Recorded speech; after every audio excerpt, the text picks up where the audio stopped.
All right, we're live. Instagibus, you are the first one in the stream.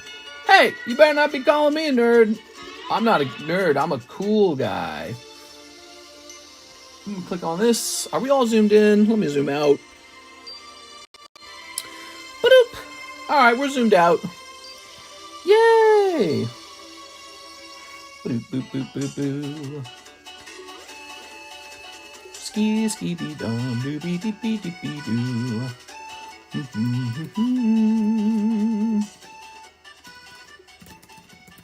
Doopy-doo. All right, it is Monday. Ta-da! Monday's fun day. Darkness ablaze. What? Being a nerd and a cool guy can't be inherently true. What? What are you talking about? But I'm a cool guy. It says right here on my Beyblade, cool guy. Hello, mister. Hey, what's up, Looking Larry? All right, hot new box break. Super rare Gengar Carddass. Hot new Slabs. Live card shop. Yes, we're still working on the commission slabs. Boop, boop, boop, boop, boop, boop, boop, boop, boop. Just got my cards back from PSA 9. 29 out of 25 were 10s. That's pretty rough. All right. Oh.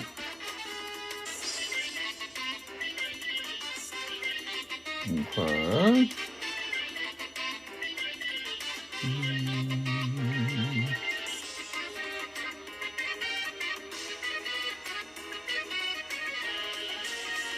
What? Cliff Blazensky talked trash on the new Xbox handheld? What? Get this guy out of here. All right, let's see. Let's see.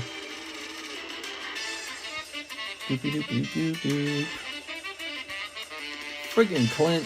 What the freaking Clint, dude? Oh, frick. What's wrong with that dude? Can't be talking trash like that. Alright. At here, we're going live for today, Monday night. Alright, Monday night. And now we're going to post this over here as well. Alright.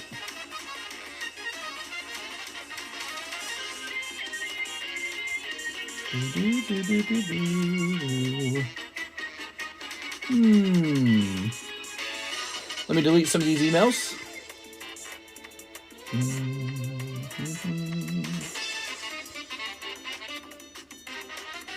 Hi, my name is Adir. What? Alright, let me delete this. Delete. And let me hit refresh on the PayPals. Alright, one PayPal order came in for a Michael Hughes. He has ordered a Cradilly from me. Let me get that Cradilly. Alright, he bought it while we were not live. And it's over here. Should be over here. Better be over here.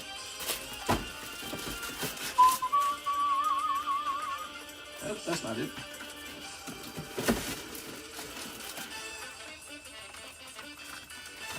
That's not it. Put it in here. Aha! Cradilly. Popping this down here. Alright. Ta-da! I missed that fellow named... the what? Alright. Let's set this here. That's sold. That's the new break. This is going to be for sale. Let's get these Tammy slabs down. Oh, Tammy.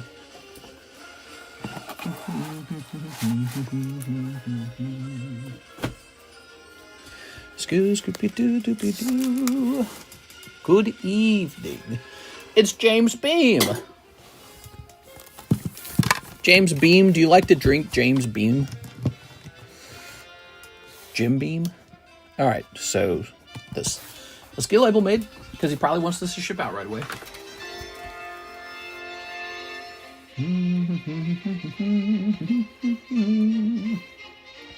Clicking on this.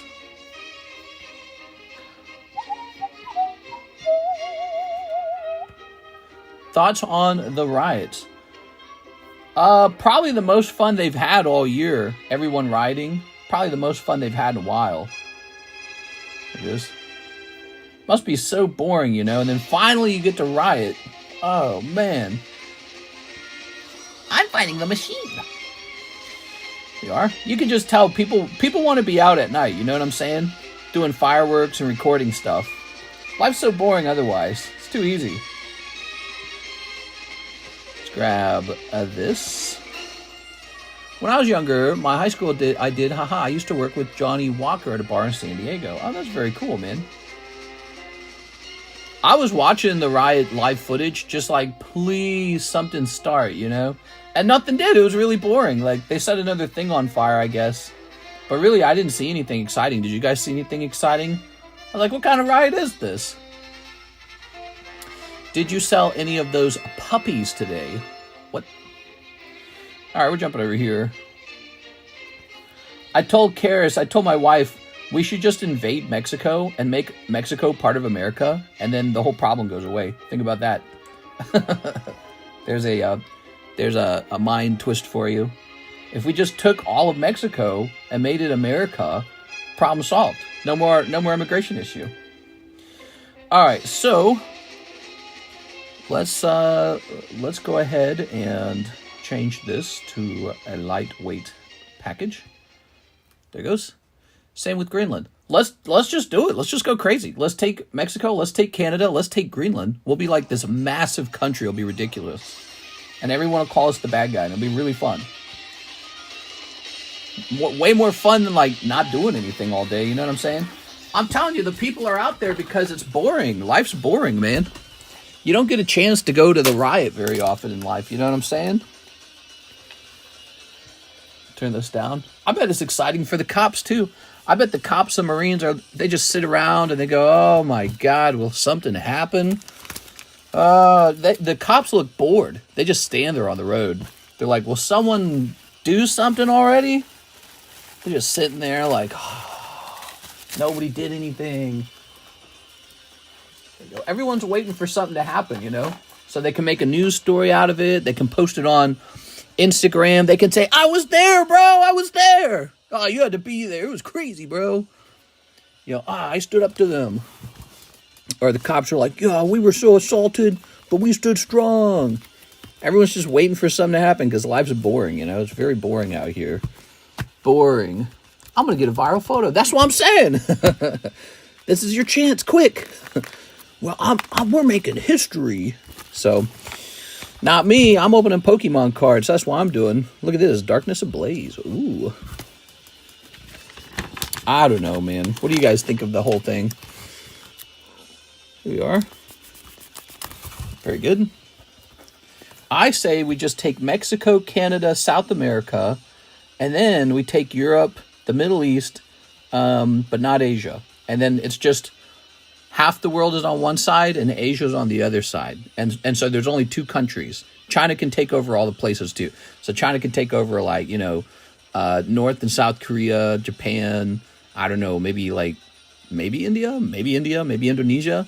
So, and China can have Australia. Sorry, Australia. And so there'll just be two big countries, America and China, and that's it. That's it. There are no other countries. What do you think?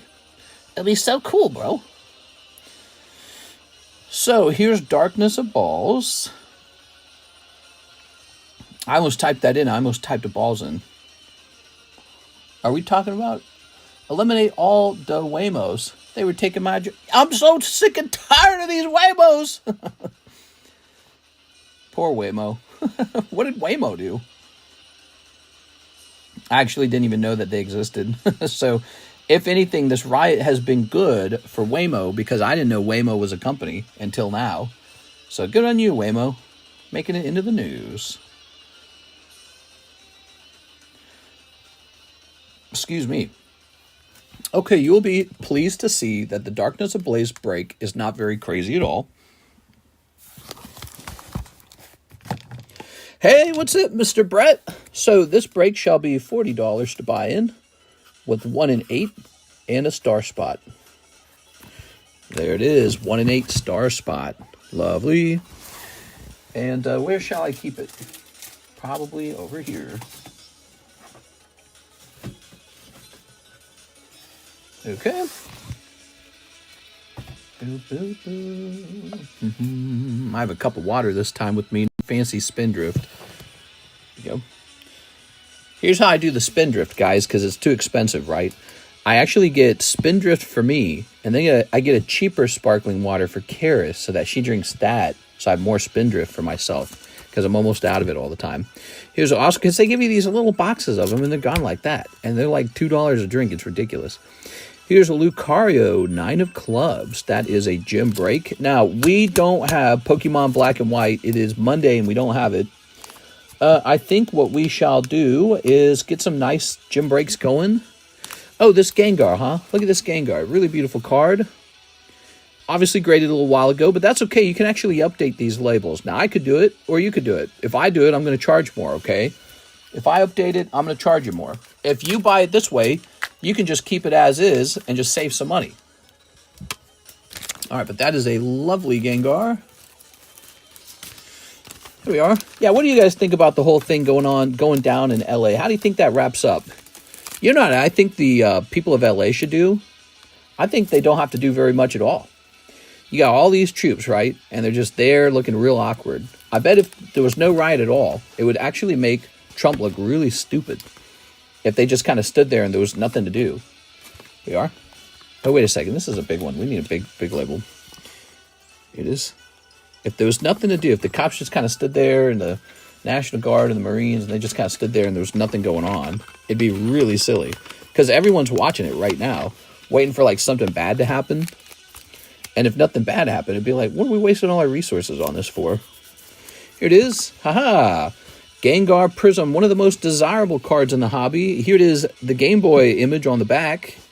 And he is a very expensive Gengar. But you know what I noticed about this one? He hasn't really reached the level of costing like $10,000. And I think he will. He's a beautiful card, hard to grade 10, extremely rare. In many regards, he's more rare than other Gengars. All right, I think I have a green version of the card somewhere, but the green version, of course, costs more money to acquire. So if you're wanting the green version, it costs more money. All right.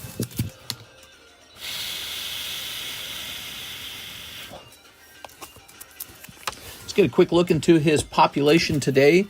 I want to see if the population on this card has changed very much. Okay, so we're going to say, oops, PSA, cert, look up. Oops, I said look it. Okay, there it is, cert verification. We're going to enter the certification on this one real fast, 25917-058. Okay, we're going to hit search. There's no scannable code on the back of this one because the label's a little older. So this card has officially reached a population count of 66, which is basically nothing because the population count includes both the green and the red version. They never split them. So 66, that means the population really hasn't changed. Because if we were to say half of the greens grade 10 and half of the reds grade 10, well then this population's about 33. The reds have a population of maybe 33. Could be much worse, actually. Depends on how, like, maybe all the greens got the 10s. Or maybe all the reds got the 10s, but we don't really know. So the average would be 33. And so now I pick a price. It's going to be a red label price. People have been asking for, like, some high-end cards to go up on the table. So here's a card. I had a number in my head I was thinking. So I was thinking, let me see real fast. Well, yeah, okay. So I was thinking maybe about this number here.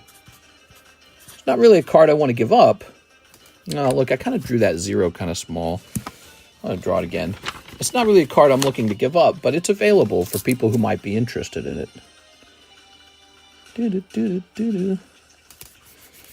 All right.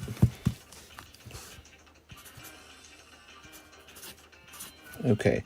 Now, what we know about Gengars is they've done very well over the years. And so I imagine this one will too.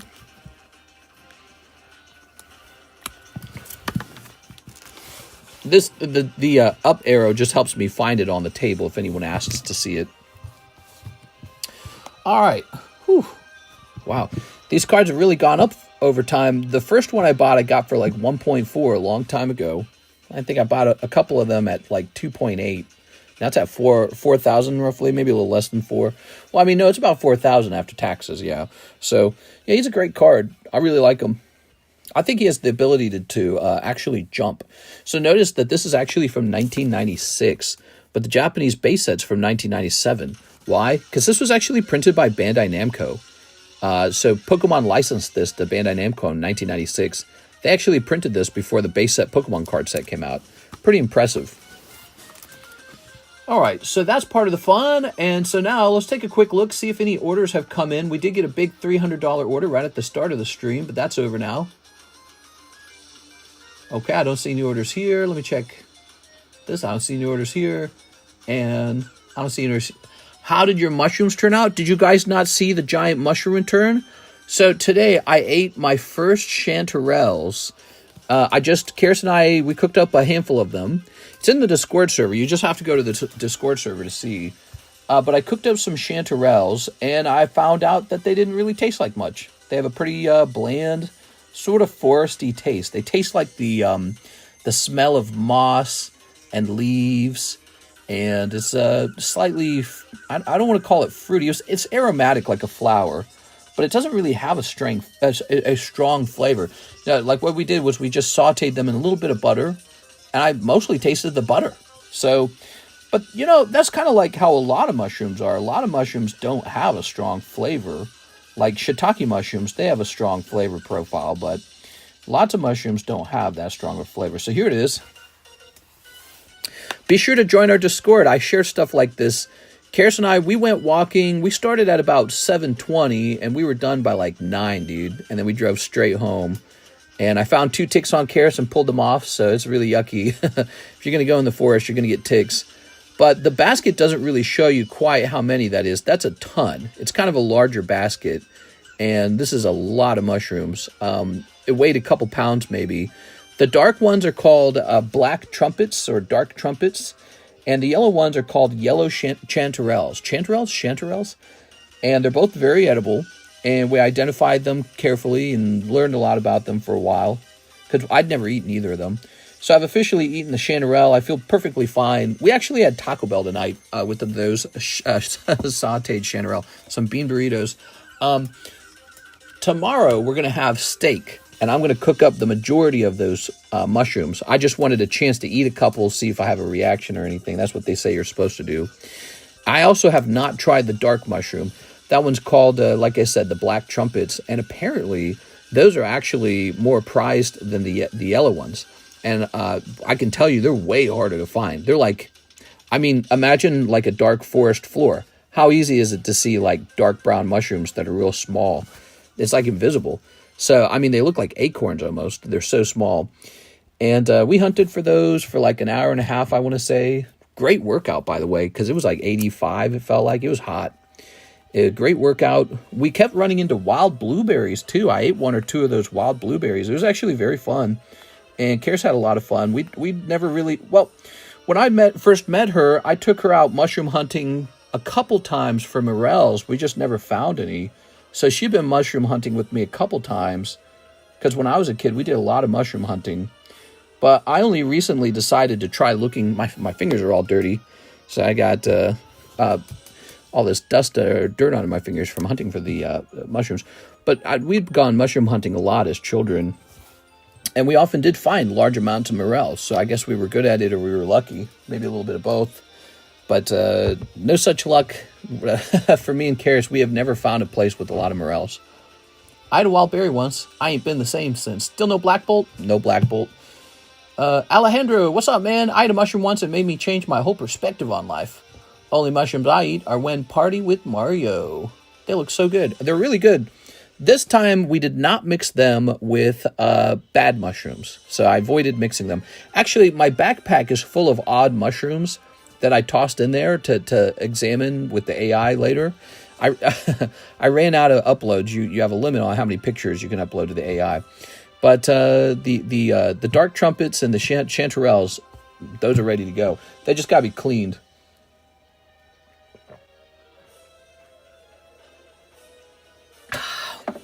Yeah, the chanterelles don't really taste like anything. They have almost no flavor.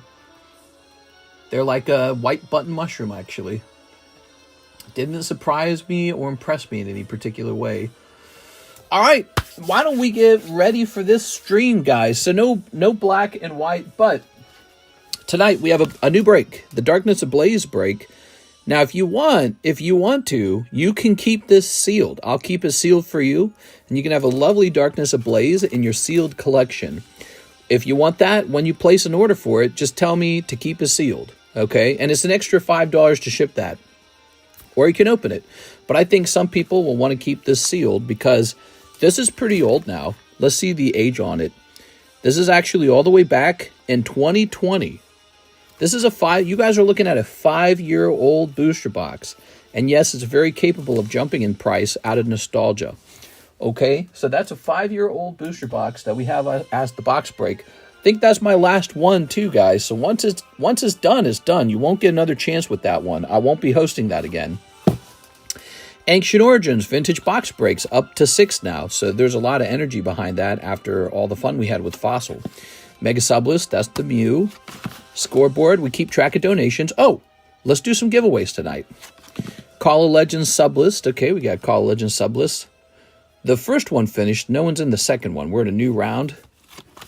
Challenge rolls. Oh, this is a lot of fun. We should come up with new challenge rolls. Pre-sale. Let's see. I don't think I need this anymore. Well, I keep it around in case someone makes a new pre-sale.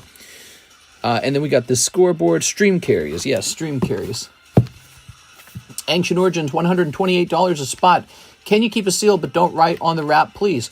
You got it. No writing on the wrap, okay? No writing on the wrap. Although it's a little fun, isn't it? It's a bit of fun. Okay. But I won't do it. You asked me not to, and so no writing on the wrap. And the other thing tonight is we've got all of these commission slabs. So let's begin there. Let's start pricing up some of these. So we've got this beautiful guy. He's priced up now. And now we've got a Tammy Shadowless Gyarados. I feel like Tammy got this from like the live customs or something. I feel like I graded this a long time ago. Right, Tammy? Am I right with that? I think I am. Let's take a look at a Shadowless Gyarados. I like Shadowless Gyarados. Maybe I could crack that out and put it into a Cardconomist holder. I'd probably grade it 3. I'd just copy PSA's grade. So let's say PSA 3, Shadowless Gyarados. Gyat.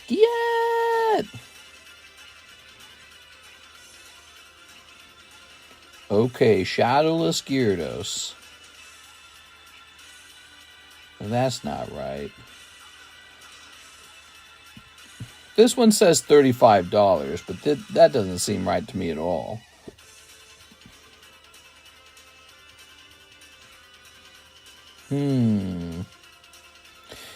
Here's a PSA 9 for Shadowless Gyarados for $416. Let me check sold.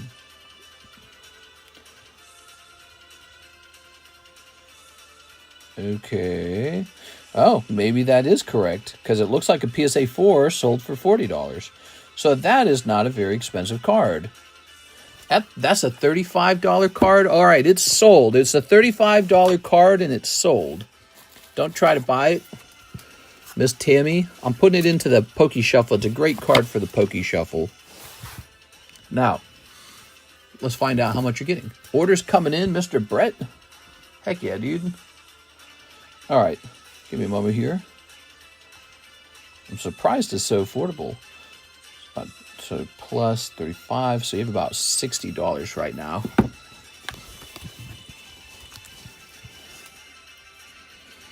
Okay. And this is a lovely card. We're going to place this in the Poke Shuffle because I think it'll have a big impact when someone pulls it. So we got 1, 2, 3, 4, 5, 6, 7. Do 7, 8. I'm gonna do 8 on that one. I really like that one. I think I could do that. Here we are. Special pull.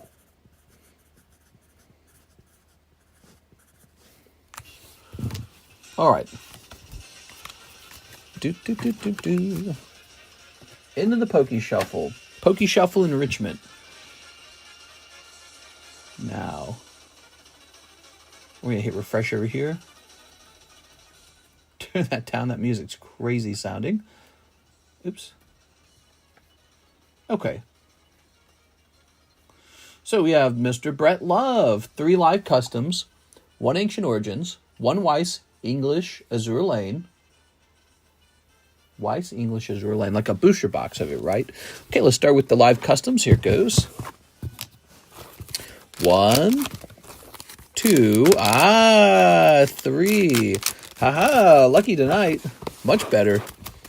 Let's see what we're pulling. Ivysaur, miniature chase card. It must be good. I'm trying to get like a you, my boy. Oh my gosh. That is a good card. So that's not a standard Ivysaur. That is part of the very small Southern Islands collection. See the little tree down there? So that is actually a very lovely pull that you just made. That's Ivysaur from Southern Islands. Should be pretty low pop. This is like Southern Islands Mew. Let me show you. This was a promo set during the Neo era, and the most desirable card from this set is the Mew. It is. See, they got a little tree. And there's the little tree. There were no commons in this set. It didn't exist. You'll notice there's no rarity symbol down here. So Ivysaur is just part of the collection. And the collection is really a large postcard. That's what it is. It's a large postcard that they chopped down and turned into a bunch of cards. And it's just really hard to get it in English, especially as 10s. Not to mention yours is a recently graded one. 102 is a recent cert. So this is recently graded Ivysaur. That's a great card. Yeah, not bad. That's a good live custom round for you. Have you ever picked up Chicken of the Woods? We've looked multiple times for like edible mushrooms in the woods, and I've never ran into Chicken of the Woods, but I know what it looks like and I know what you're talking about. We are Mr. Brett. There were some other mushrooms I ran into while we were out there. Again, I put some of them into my backpack, and then some of them were just like on the side of trees. Like there's a type of fungus called witch's butter, and I'm pretty sure I ran into that, but I didn't want to collect anything I wasn't very sure of. We had one goal: get the dark trumpets and get the chanterelles. Puffball mushroom? I think I've seen those a long time ago when I was a kid, the puffball mushrooms. I don't think I've ran into those out here. All right, let me plug this in, plug it in my cell phone. So 3 live customs went very well for you. 1 spot over here in the Ancient Origins. Ancient Origins has some extremely expensive chase pulls now. The cards from this set are selling for hundreds, like high hundreds, like 700, 800, 900, to thousands of dollars. Like the Golden Ray Quasi card, which appears to be like a $4,000 card now, which is great, dude. It's amazing. Okay, so we got you here. All right. Now, this list doesn't work like the WOTC era box list. The packs in here are pretty scrambled. It's not like light, light, heavy, light, light, heavy, light, light, heavy. It's not like that. In a box like this, there's like 2 full arts in the box. Nobody knows where the heck they are. So you can have your spots here. You can have them there. You can have them all over the place. Doesn't matter. So we're just going to open them as the list fills up. We're not going to, in other words, I'm not going to rewrite the list. There's no real reason for that. Okay, this Ekans is very pretty, but nobody wants it. Let's go put it in the featured channel. My family has gone hunting for morel mushrooms very successfully. Oh my gosh, I got such a cute picture of Karis. I'd love to show you guys, but I know she won't let me. I've got it on my phone here. She's holding a bag of mushrooms up. All right. She'll be like, no, my privacy. Let's jump over here to the featured channel. There it is. We're going to take a picture of this Ekans for the featured channel. There it goes. Anyways, I think I did a good job entertaining her, because I often don't. we are. Okay. Very nice. She couldn't stop talking about how exciting it was to pick something out of the woods and then to actually get to eat it. Because her family didn't do any outdoorsy things at all when she was younger. All right, we got this girl. That's a Stekskowski card. Here's a Haunter. Here's a Bulbasaur. Here's Geodude. And here is a Good Relationship Suzu Pristine. Lovely.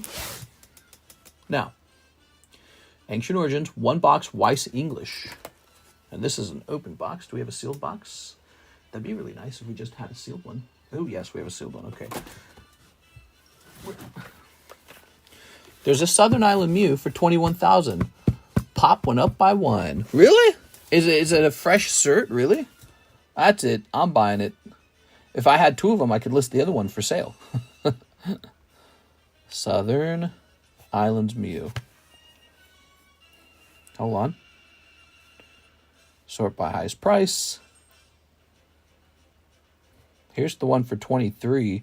I don't see 21,000. I just see 24,000.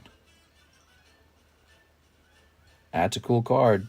You know, even if that card sold for a more moderate 15,000, I'm still like triple the value over what I paid for mine.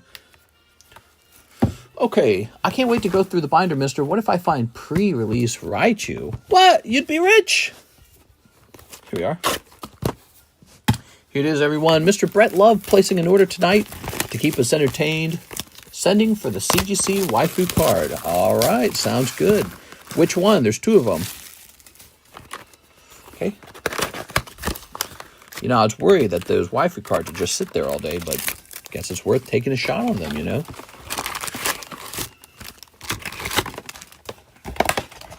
Who knows what's inside? Yes, who knows? I got a miscut Misty's determination from XY. I'm trying to figure out who I should grade it with. Hey, great question, Mr. Brandon. Basically, if you can see the guiding dot on the card, you should send it with PSA. I'm not sure how the other grading companies treat an error like that, though. It came with the set I couldn't identify. Here we are. All right. Snipping this. Very good. Okay. And snipping this. Very good. Okay, Mr. Brett. Tossing this over here. Ship it. All right. Let's see.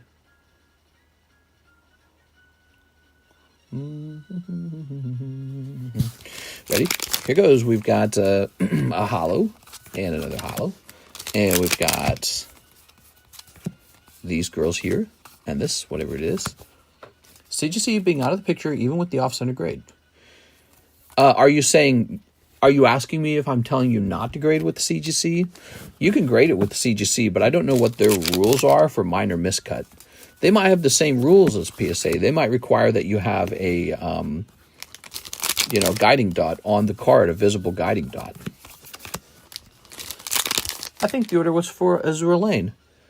Oh, I'm opening the wrong set. All right, I'm opening a box of Nikke for myself, guys. Bear with me. Wow, I do that way too often with the girl sets. You notice that? I'll mix up Sneaker Bunko. Look, this card here is basically a hit. This is that large-breasted girl. I'll mix up Sneaker Bunko, Azure Lane, and Nikke very easily. I guess my brain has trouble understanding the difference between them. They're all just like girl cards. I love this, says Cody. All right, you guys get... Oh, man, no signature for me. No Siggy for me. Okay, let's see what's this. Here's Blanc. We'll say the Blanc one. How about that? Here's a holo here and a holo here. So we're not done. We're going to go get his box, too. Where is Blastoise emote? We had a big man Blastoise Poplar, not even have Blastoise emote. What is going on? Yeah, what's going on? This upsets me. Oops. There we go. Grade the bulk. Yes, if we could just grade the bulk. Tossing that. Hey, guys, welcome into the live stream. If you could do me a favor and smash that like button real fast, that'd be great. Got Blanc, Blanc's like that super white girl. Where the white girls at? Large-breasted girl, and then we've got a triple R and this girl, and nothing crazy. It'd be nice if I opened up a box for myself and it was like some big chase card. Of course, then I kind of feel guilty too. I kind of feel pressured like I'm supposed to give it up. Let me toss these in here. Okay, those will be graded one day, someday. We don't know. And then I'll be like, where did these come from? Now, Sneaker Bunko, right? Now, the funny thing is, I might actually have some sneaker over here too. Let's see. I often do. But it looks like I don't. Okay, I'll go get some Sneaker Bunko. I'll be right back. Maybe I'll get a fresh box of Nikke as well for next time.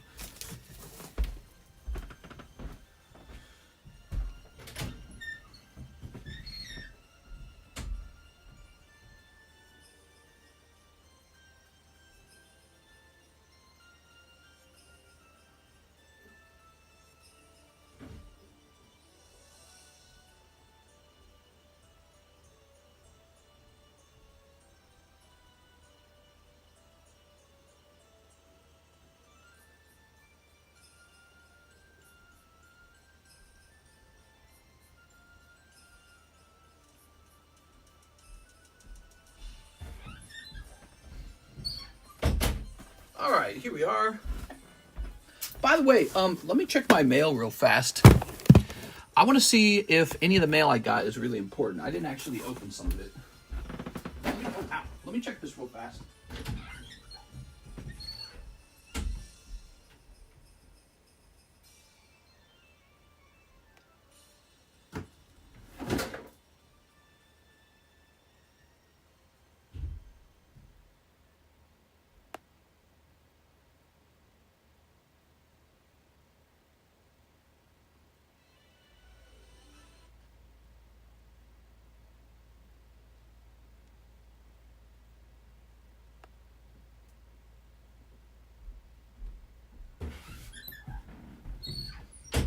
Now we're good. I had a poker deck show up in the mail. I wanted to see what it was real fast. Have you sold any of the Seiko X One Piece Gear 5 Luffy watches? Luffy watches? What?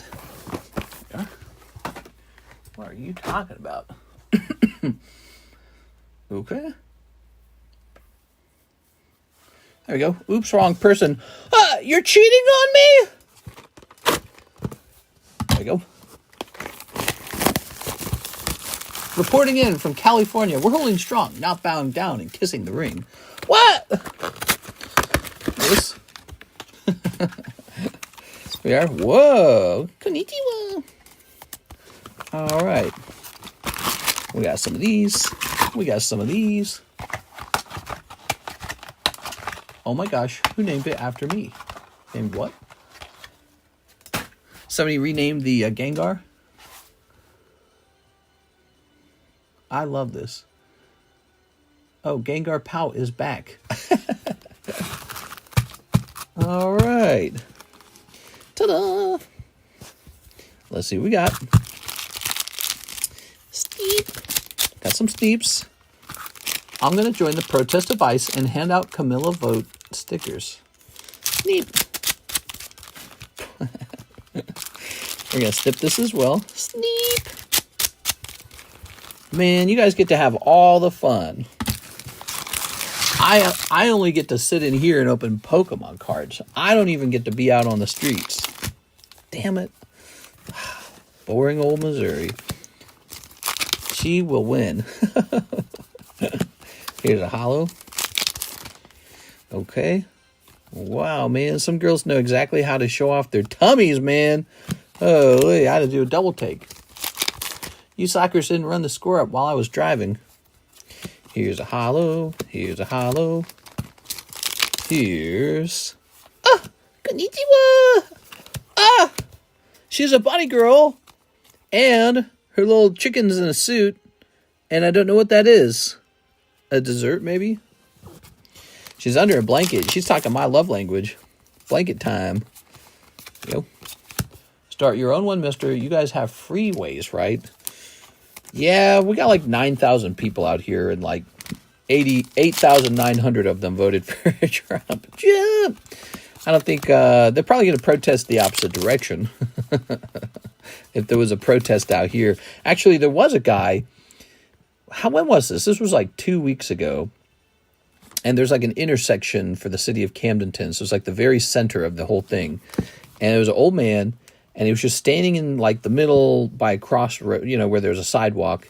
And he was just shouting like the most horrible things I've ever heard about people in the LGBTQ community. And that was it. Nobody was like mad or taking him down or anything. He was just shouting it like he was having a grand old time. He was like one guy. It wasn't like a movement or a protest or anything. It was just one old guy. And you'd sit there in line and listen to him say stuff, like some pretty dark stuff. And then you went on your merry way. There you go. Do the girl ciggies hold long-term value? They appear to hold value. It's really weird. The girl card collecting's kind of a lesser talked about card hobby, but you can see the demand to open them's really high. So I got no clue, man. No clue. All right, so there we go. That was a box of Israel Lane. What up? There it is. I was like, man, this guy's got nothing better to do on the weekend, huh? Very nice. Siggy's whole value because it's women, bro. Simplest explanation. That's right. Simplest. Yeah. Ooh. Speaking of which, I need to sell a signature card myself. I got one that's been sitting over here in the expensive card pile this whole time for some reason. There we go. Freeways with no one on them. Already read that. Okay, we do have pretty empty highways out here in Lake of the Ozarks. There's one main highway that connects Camdenton and Sunrise Beach together. Osage Beach. And you never really have to deal with too much traffic. It's kind of a nice thing. Whenever we do move, that is the one thing I'll miss. Yeah, I will miss that. Okay, Mr. Brett, you got a box right over here. Ta-da! Good. Simplest. Haha, that's right. Interested in taking one of my slabs back in a trade. It's Espeon from Terra Festival. How did you acquire the Espeon from Terra Festival? Let's put this up here. Scooby-Doo, be-doo, be-done. I'm sure people thought the same thing with Playboy cards 30 years ago. Here's Gengar 9. Good. Here's Zamazenta. Machamp.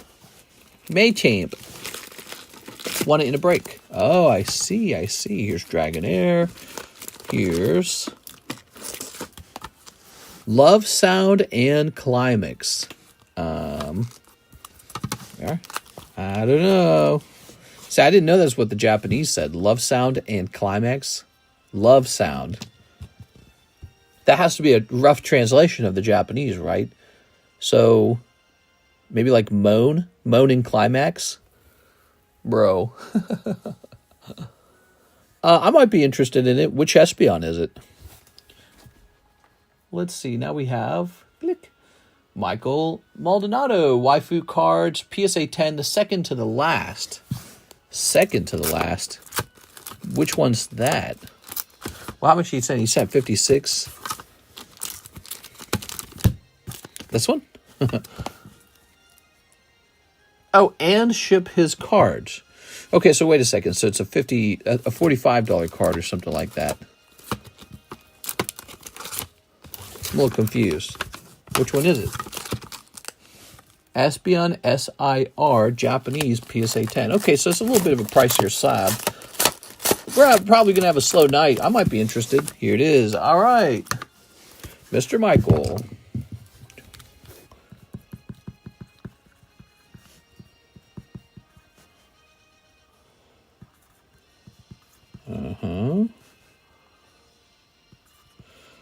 Okay. Yesterday, I finally finished up shipping this guy his book boxes. He's some crazy guy, and he ordered 18 of them, and it took me so much work to get those done. And so just having those done now, I have so much time back. I need to teach Lexus to make those and just have her do it every time. So, Mr. Stekskowski not doing too bad here.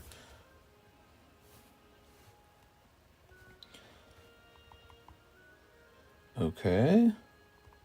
He's up to 276. 276. Wow. That was pretty rapidly. That number would actually be higher, but he spent $40 right here. See? Went from 249 to 209. So he would actually be up to 300 at this point. Pretty impressive. I'd say, you know, these commission sales, commission slabs don't do too bad on this table. Maybe because we have such a large variety of people that kind of filter through over here. Now, you want a round of shipping. Let's get you shipped.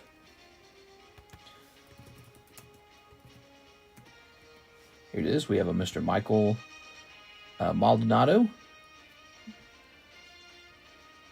Okay. Thought about moving to Oklahoma, by the way, guys. Thought about that. We're still trying to pick a place. You know what's interesting about Oklahoma is, for whatever reason, they've got shockingly affordable homes, and my dollar buys me a much larger home over there. I could go buy some super huge home over there. I guess Oklahoma's not, like, super desirable or something. Like, people aren't buying up all the properties or something. It's in Tornado Alley, and so it's a risk to be there. You have a bag of cards, Mr. Michael. Let's see. I didn't run into... Oh, because you're in the second box. That's why. Haha. Do you still have my 2 slabs? I need to have them shipped, question mark. Nick Sprecher. Yes? What would be the name on the slabs? I'm from Oklahoma. Yeah, I noted that. I saw that. So they're talking about building that $2 billion amusement park. And I thought it could be pretty clever to buy a house near where they want to construct it. But then some people are kind of unsure if they're really going to construct it. What do you think? Okay, Mr. Michael. We got this, and let's get the label made.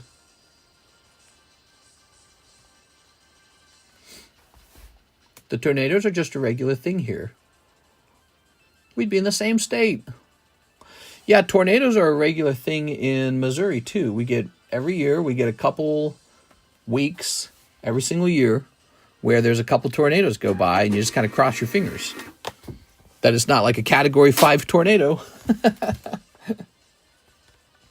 Okay, Michael, you should have gotten an email, or you will get an email from stamps.com, and it'll be regarding your label. It's just going to give you the tracking number, so keep an eye out for that. It's going to the email associated with your PayPal account. Okay, good. There you go. Look at all these. These are so nice. Let's get a new slab up here. Here's a Tammy slab. This is kind of a pricey slab. They would be in my name. One was an Evie. I can't remember the other one. Okay. So it would be Nick Sprecher, right? And not Nick Gruber. We got a Nick Gruber. I saw his slabs, and they were, like, really old. Final Fantasy.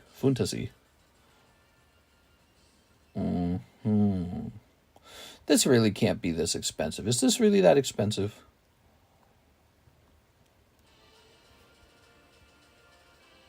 No way, dude.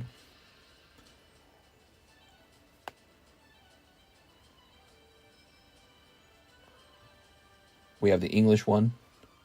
No way, dude. The cheapest one is $425. Let me check sold, because that is one of the most expensive. Oh, yeah, well, look at it. So, yep, $500, $430, and $350. That is the correct price, apparently. Wow, I don't know what to say. $425 it is. That's a high-end card, apparently. It's almost $5,000. So you guys don't open enough of this. I think Tammy almost sold these to me, and I turned them down. Let's see.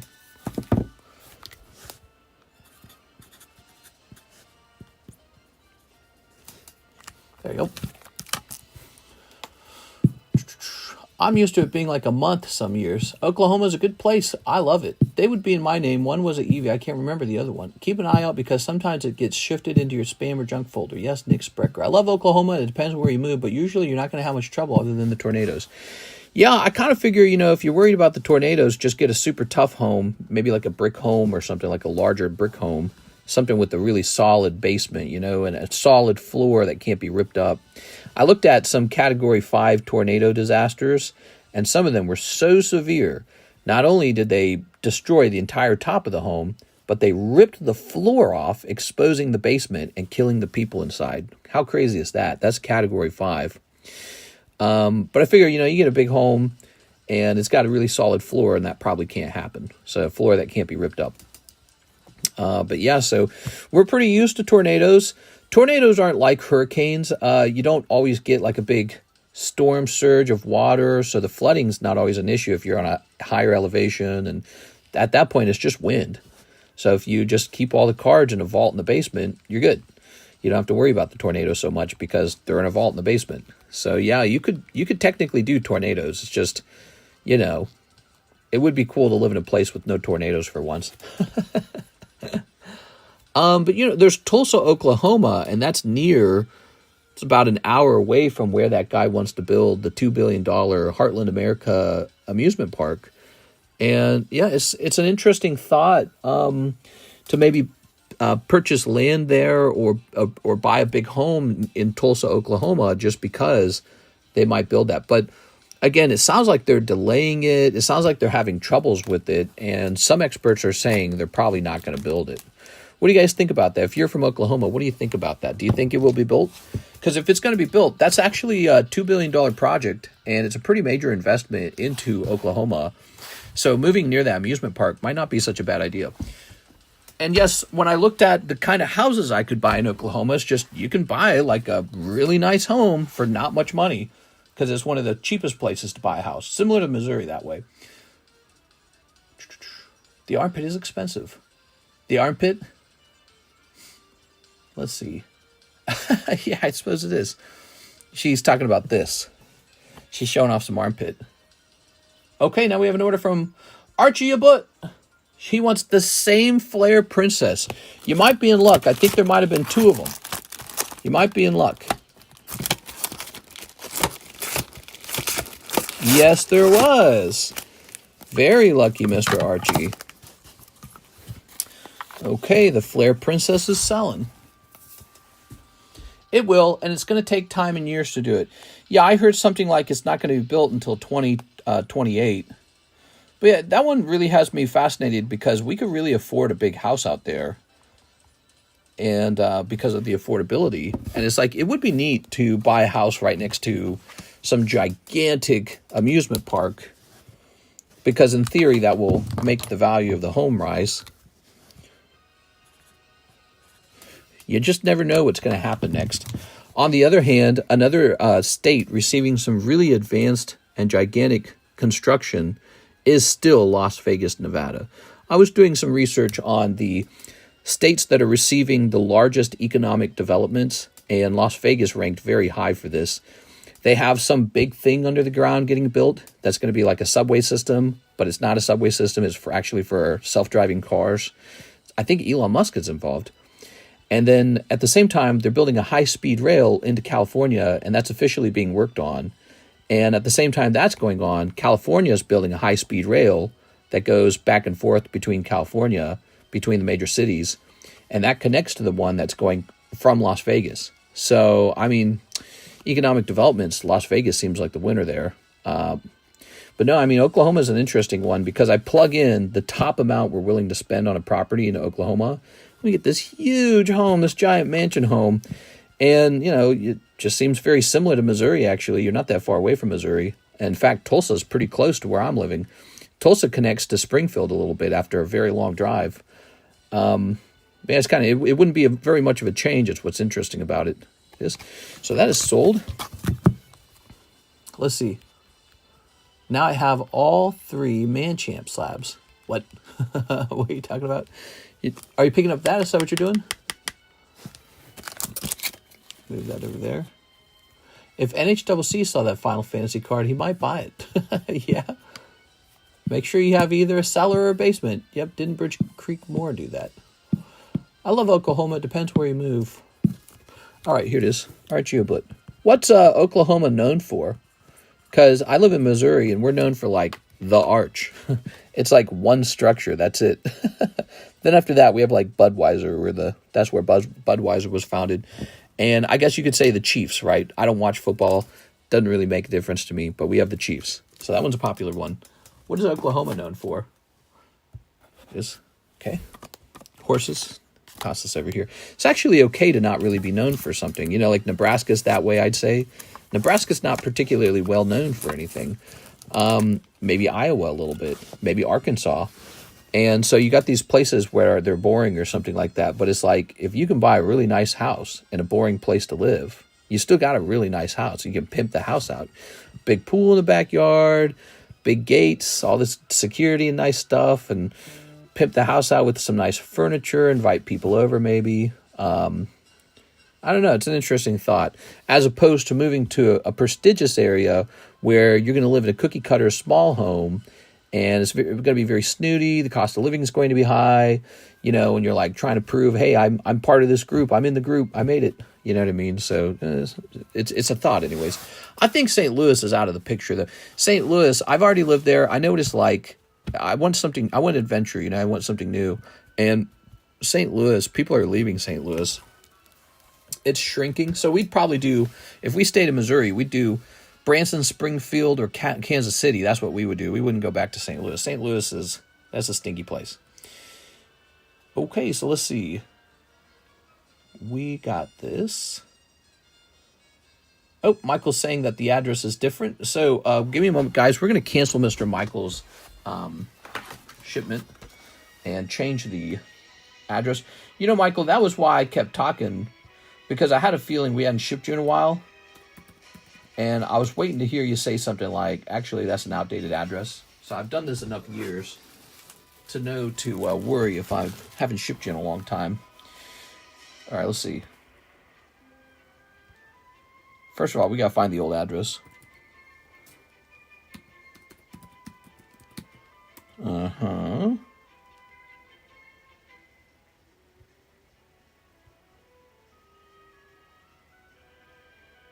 It looks like we have two addresses for you, which is part of the problem. So let me go ahead and delete this. That's why it's very important to delete double addresses. Let's go over to this. I just got here. Why are the comments doing blank blank? Who's doing? Here, let me jump over here. I'm on top messages. Let's do all messages. There we go. All right. I'm grabbing this. We need to go cancel the current label. Oklahoma is where I went after Lake of the Ozarks. Girlfriend has family there. Very boring. Large flare plots. Decent homes, but everything felt dated where we were. Yeah. Yeah, I mean, it makes sense. What do you guys... You think it's worth to have a big home in a place where it's just sort of... There's nothing that particularly special about where you live? Again, you could kind of do that in St. Louis.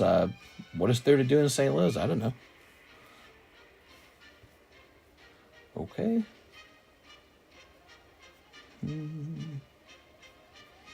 Oh, this is annoying.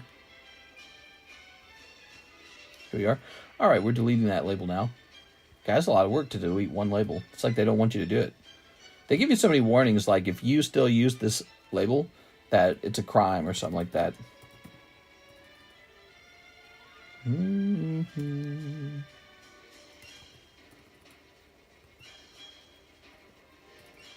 So weird, it doesn't bring up the address now.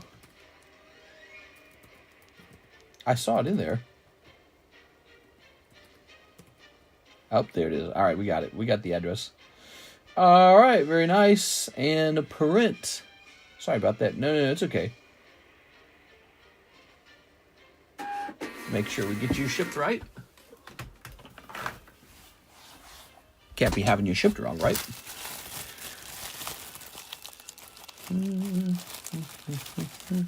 I'm not really a man, I'm a woman. I'm not really a woman, I'm actually a horse. I'm not really a horse, I'm a broom. Oh, that's from Family Guy, you're saying. I didn't even see that comment. Tossing this over here. There it goes. They have a pool and hot tub, a nice big workshop, but literally 40 minutes drive to town, which is Walmart. Yeah, exactly, which is Walmart. That is the same thing we were feeling when we were living in St. Charles County, which is outside of St. Louis. It's a nice area. I actually grew up in the St. Charles County. I spent my college years in the St. Louis County. St. Charles has this sort of like, what is this? St. Charles has this sort of very great, safe, boring, mediocre, heartland of America feeling, right? There's that term, heartland. It's like, what even goes on here? It's lots of houses, lots of people. You get a Target and Walmart. The end. You get a Target and Walmart and a little downtown to walk, and it's just a couple old shops. That's what it is. And that was Missouri in a nutshell. And the people there are very religious. So if you're really into religion, you might enjoy it. Also, if you're into hunting, there's plenty of hunting in Missouri. Hunting, probably sports, religion. Is I don't actually even know what I'm truly into, you know what I'm saying? I don't know what my thing is. All right, let's see. Well, this appears to be pricey too. This appears to be a $200 card. We'll check sold real fast. There's no sold information on this one. All right. Well, we're going to go ahead and set this up. The United States is like 40 in the world for healthcare. Here it is. I never know what that means, like, what does that data actually mean? Because I've read that the United States has healthcare that is so cutting edge, so technologically advanced that almost no other country has it. Is that setting, it's more like how much free healthcare we get? Because, yeah, I would rank America pretty poor on free healthcare. We just don't do as much as the other countries. It is. Let's see. I would be inclined to agree with that. All right. Like the doctor that Jeff Bezos and a couple other rich people have on retainer. He's not like from Japan or something, I'm pretty sure. You make an appointment and wait. In other countries, they work 24/7. I work at Brahms. They have good milkshake and food. I got a field dressing kit one year for Christmas. I've never been hunting. I don't know. Maybe you ought to enjoy it. Let me think. If I could just eat the thing that I shot. Let me think. Deer, maybe? So maybe I'd go deer hunting and I'd eat the deer. I guess. I think I'd be more inclined to like process the deer's bones. It'd be cool to be like a bone collector, but I think that's illegal. Can't collect bones. All right. When I was younger, we used to take deer antler and turn those into wood turnings because you can turn with bone, and so that was a thing that was very popular. And I remember this feeling. My dad would stop on the side of a road where a deer got hit. And he'd always come out, and he had literally a saw in the back of the truck just for checking for antlers. And he'd go on these big drives for his job, right? He had to go to the other states. That was part of his job. So he'd always come home, and he'd have like a couple rounds of deer antler during like the fall or whatever it was, or whenever it is their deer antlers grow in. And he'd always come back. He'd have some, and those would get chopped up and processed and turned into wood blanks. It's just one of those feelings that sticks with you. There's no better feeling than stopping on the side of the road, seeing some dead deer, and then chopping his antlers off and being like, we just made $70 or something. You know what I mean? It's a weird thing. Ivan Rodriguez. Manchanos 9. Machamp. Here it is. Nice, Mr. Stekskowski. Deer burgers or deer steak? Oh, man, I have the itchiest eyes right now. I must have rubbed something in my eyes. Maybe I'm rubbing this off spray into my eyes or something. My eyes are very itchy right now. I must have... We went mushroom hunting. I must have brought something back with me. That is so itchy. All right. Doesn't make any sense. I washed my hands. Probably my eyebrows and everything, though, Should have showered, probably. So, let's see. He's going to take 25, but this time we'll round it up to 26. And so he has $336.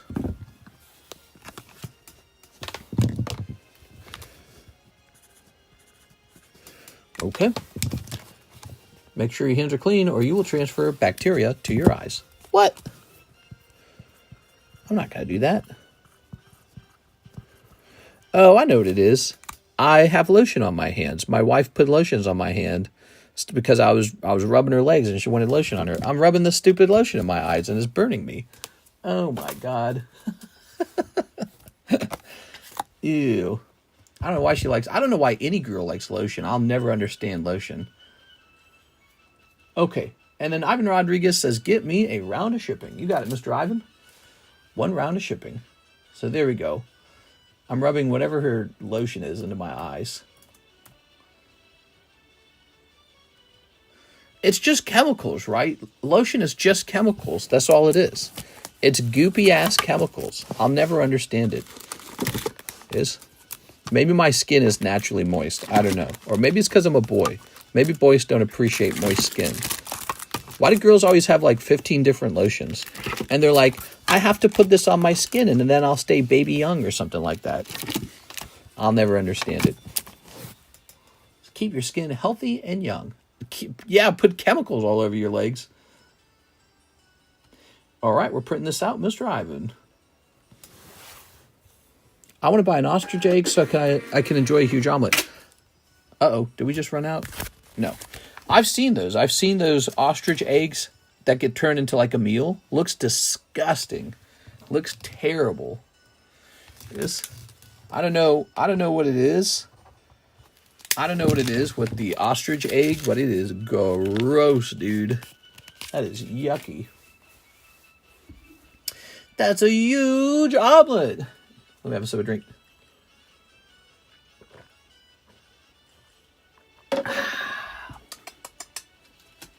All right, what's next? Tammy's got another great card for us here.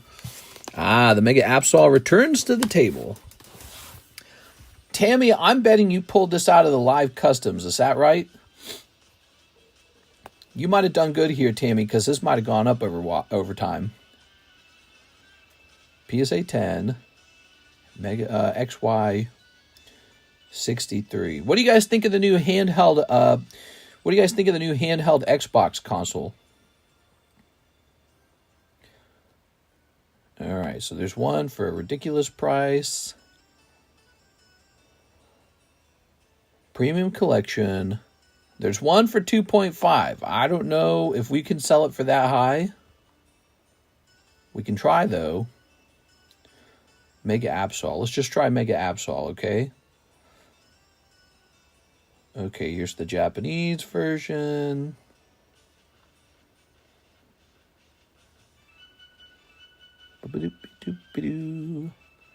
You have the English version, and it claims to be 2,500, Tammy. Tammy, if this one goes into slab away, I can't cover that if somebody puts this in slab away. It's too big. Normally the way it works is if it goes into slab away, it's sold. But if this one goes into slab away for you, I don't think I'm going to do that. It's too large. Okay. What the heck? How big is that? How is it that big? Tammy, it's an XY era card. Remember, Tammy, when I was trying to sell this back in the day for just $400 or something like that? And people were like offended. They're like, that's disgusting. How dare you? It is. Where are they now? Here's Birthday Pikachu. Here's Team Magma's Aggron. Here is a Giratina. I'm calling in, and good luck, everyone. Have a blessed night. Have a nice night. Thank you very much for stopping by, Mr. Michael. Have a nice night. It's huge. We also have an order from, oops, wait a second. We also have an order from Carlton Wicks. $10 to slab away 1 Minecraft hobby pack. All right.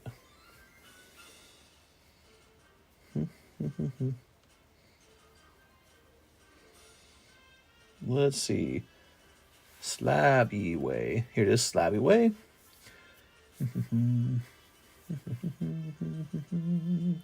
You have the gold The gold goes to 105. Good. And now you're getting one Minecraft hobby pack. One Minecraft hobby pack. Here it is. It's Sven Jensen. Hello, Mr. Sven. How are you? Snipping this. Tossing that.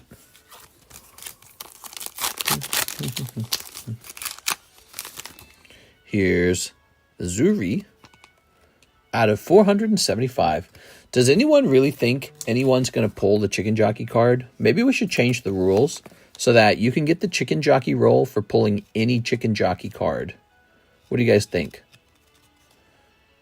Or should we stick to numbered chicken jockey? Because, like, we've opened a lot of packs and nobody's even pulling the non-numbered version of it. Back from 2 weeks of vacation. Dang, dude. We are. Hey, Sven. I haven't been on vacation for like almost 7 years. What do you think of that, Sven? You think it's time? 7 years, no vacations. There's one that sold for 1K. Wait, what? Tammy, you're rich! Tammy! How did you get so rich, Tammy? Coming through. Tammy here. The wealthiest Pokemon card collector. Please, you can't match Tammy's opulent wealth. All right, here we are. It's happening to a lot of people, Tammy. A lot of people who bought Pokemon cards with confidence and held them and didn't sell them are now walking away with a little Poke fortune, just like if you bought like a really good crypto and didn't sell it. So it happened to a lot of people. It makes me feel pretty good because you pretty much just had to copy me a little bit, what I was doing with my life, and you would have done well. And so I got a lot of nice comments about that, and I think I get a little bit of respect for that. We are. Very nice. Go, mister. Go take your wife on an all-inclusive vacation. I'm going to do it, Sven. I'm going to do it, I swear. Next year. Or maybe the year after that. Or maybe the year after that. Now, Karis has been pretty good. She's a hard worker. And all our hard work's about to pay off. Mister might want to read my previous message. Okay. What previous message?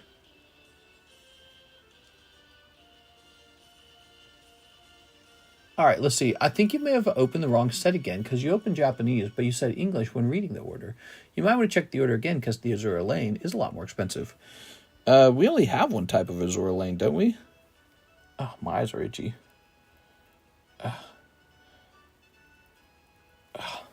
There we go.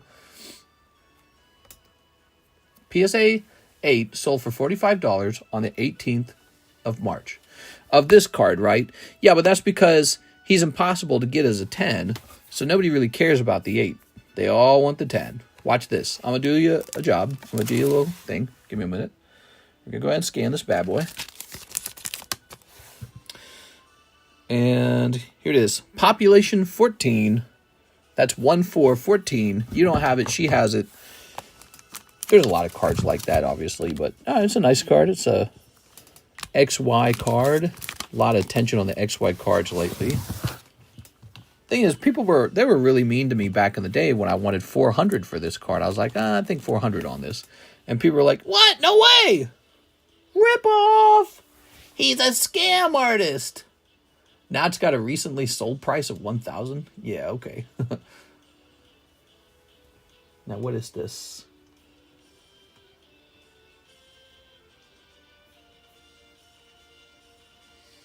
Who is the shipper on this item? Ah, there it is. So we are expected to receive our black and white on Wednesday, June 11 by end of day. Oh, doesn't that suck? Doesn't that suck? We're not going to have black and white even on Tuesday. We're going to have it on Wednesday, guys. Wow. How do you get... We got to move, dude. We got to get out of here. I love this place, but we got to get out of here, man. We can't be getting shipments like 3 days later. That's ridiculous. I almost bought it at 400, but decided not to. There's literally so many cards that have done something like that at this point. You know, there's so many cards. I was showing one off the other day. Where'd it go? I don't know where it went. Oh, here it is. This card has a recent sold of $6,000, but I got it for $650. And when I bought it, I didn't even want it. I didn't even want it. I was the guy who was trying to sell it to me, I was like, I don't know, bro. I don't want to buy this for that much. What, another stinky Rayquaza? It's like there's so many of them. And now it's a recent sold, $6,000. So, you know, Pokemon's turning out that a lot of people want it. I think people are always surprised to see these prices go so high. But why should that surprise you that there's a lot of money in the world and that people who love to collect, they will spend a lot of money on the thing they're collecting, especially considering that it mostly just keeps the same price. It generally holds its value. So, you know, as everyone absorbs the cards and continues to collect it, and then some very rich guys tend to monopolize the whole thing. They buy it all up, put it in a big golden vault. There's only 14, you know, it's not even that common. So it's just, it's a very fascinating thing. Well worth the wait. Tammy, how'd you get the Mega Absol? Could you share that with us? Was it a live custom pull? Okay, we got a little Glaceon here. More like glazing Eon. That's SV55. Glaceon, $44. Your live customs, I don't know, a month ago. So Tammy pulled it for like $20, and now it has like a last sold price of $1,000, and there's one for sale for 2.5. Which that's what we do. We just match the cheapest buy it now on this channel. That's what we do. Now, Tammy, you can lower it if you want to, by the way. So my price doesn't have to be the price for your card. You can choose a price. All right. Look, Tam for Tam Tam. There it is. Slow night today. Pokemon Forever. Yeah, a little bit slow. What's today? It's Monday night. We did a pretty busy Monday daytime stream, but the nighttime stream may be a little slower. So next up, we have an order from Mr. Sven. 4 Poke Shuffles, 1 Waifu Shuffle, 2 Glory of Team Rockets. All right, let's get it started. So 4 Poke Shuffles. Tammy, I buy it for 100. Oh, wait, I got it in March. Here we are. There it is. 1, 2, 3, 4. Soup. Very nice. And flipping it over. Ta-da! That's pretty cold. 4 cold Poke Shuffles. I'm sorry. How about that Waifu Shuffle? So the Waifu Shuffle is really great. It works just like the Poke Shuffle. Gives you a chance for some waifus. Here are all the waifus in the Waifu Shuffle. Show off a couple of them for you guys. It's a $20 break. We got Boa Hancock. We got Rebecca. We got Rivals Hestia. A lot of these you've seen because they haven't gotten pulled yet. There's a popular one. Some of these. We've got some of these. Yeah, there we go. That's a Mystique out of 39, by the way. Out of 39. And the back of this box has the signature. So we got signature number 1, signature number 2. Now that's Red Wolf from Nikke. Red Wolf signature 10. And this is from like Frieren or something like that. This is actually a signature 2. That's a signature. Naked Girls Talk, Princess Rias. This might have gone up in value over time. Who knows? Okay. So I was showing that off so that you guys know what's inside of there. And let me play this music. I don't know why the music keeps pausing. It's kind of annoying. Now, 4 Poke Shuffles, 1 Waifu Shuffle. Good luck with your Waifu Shuffle. He ordered 1 Waifu Shuffle. That cost $20. Let's see what you got. I only like the tits. What? 3. And no luck this time, Mr. Sven. That's a cold card. That's a cold round. Now, how about these 2 Gloria Team Rocket packs? Who, me? Oh, I only like them because of the tits. And I'll move this over here. Haha. Where's DP Fitness? Yeah, I don't know. He said he had to go back to his work or something like that, and we haven't seen him since then. Here it is. Here's a cold one and a cold one. 2 cold ones. Sorry, Mr. Sven. That's a pure cold round. Youch. Yeah, that was really bad, dude.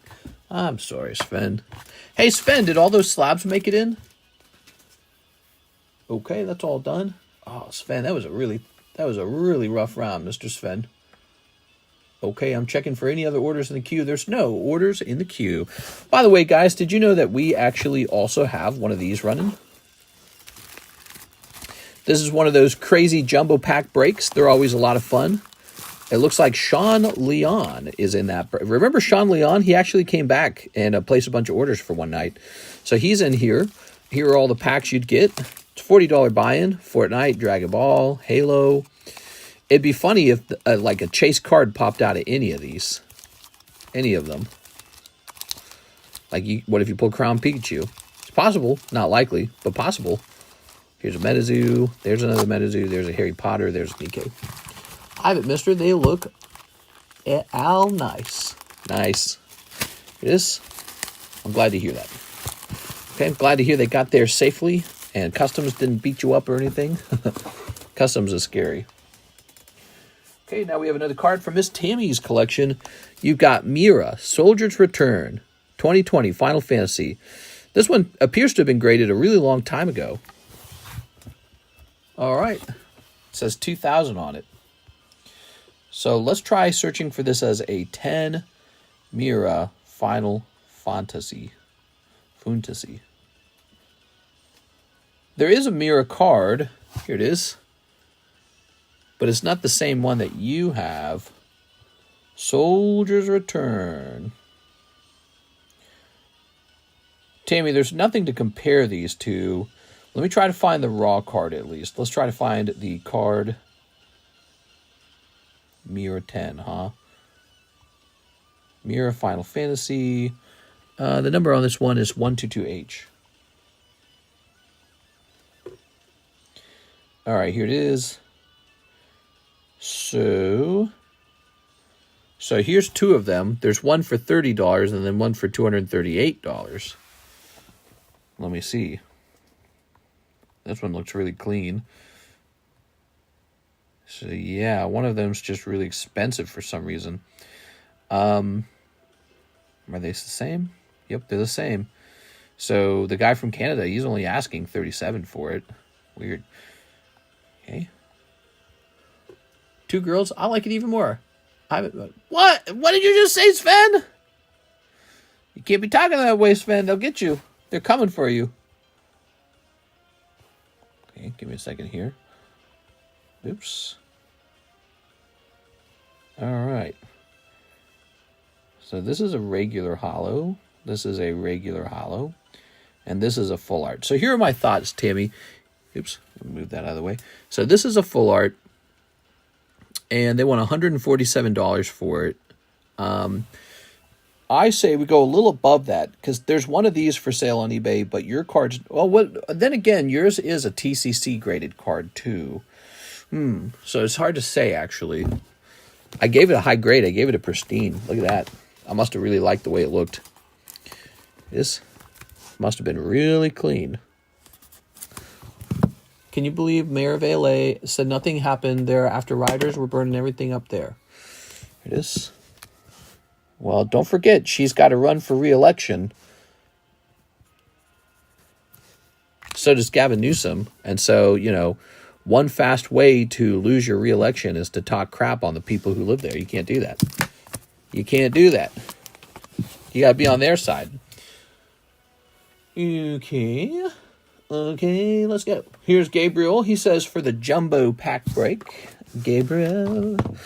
Oh, Gabriel. Gabriel. Tree hugging. Okay, you got it.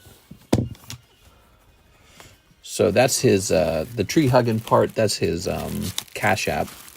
There you go. So that's why it looks so odd. Great lineup cards here. These look fantastic. Look at all this stuff, man. We got some killer cards up here. Beautiful. The jumbo pack break is halfway done. For those of you who have just joined tonight, we have the Darkness Ablaze box break is the new box break. You can keep this item sealed. Just let me know when you buy a spot in here. 1 in 8 odds This is the last time Darkness Ablaze will break. And it would be a pretty cool box to put into your private collection if you were to keep it sealed. Now, if you were to open it, there's a couple neat cards in here, like the Charizard VMAX, the Butterfree, the Scizor. You might open it just for the nostalgia, especially because you just pulled it for $40, you know. But if otherwise, I would say you'd probably want to keep it sealed and speculate on whether it goes to the moon or not, because it might.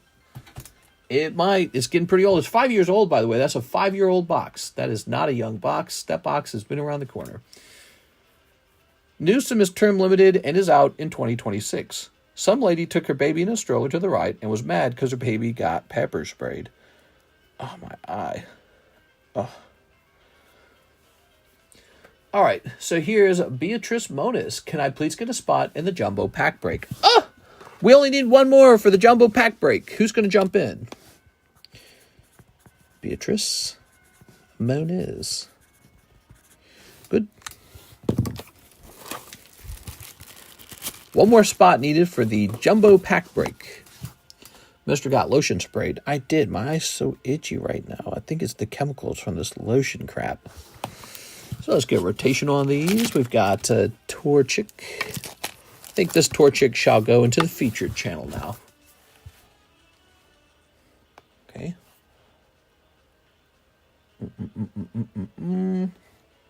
Here it is. All right. Good.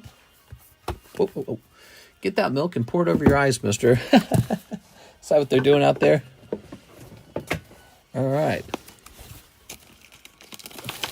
I'm going to speak truth. Here's an unfamiliar sight. Ooh. Here's Charmander. Okay, Charmander, pretty good. Good stuff. First edition Fighting Energy. PSA 10, that's a nice card. From the base set, first edition. Tops 10, Ivysaur, that's not bad. Poliwhirl. More like Poliwrath. One of my security guard bros was in LA when the riot was going on and said the traffic was insane. Oh, yuck. Don't tell me about traffic. Okay, here's another gym break, by the way. This wax pack, PSA 9. Very good grade, especially for a wax pack. PSA 9 for a wax pack. What? I got another card for you guys. What are you going to do about this? Shanks. That's a good-looking Shanks. Now you're tempted. Okay. Shanky. You'll be married in a year by the summer, with a kid on the way in 3. Here's Shanks.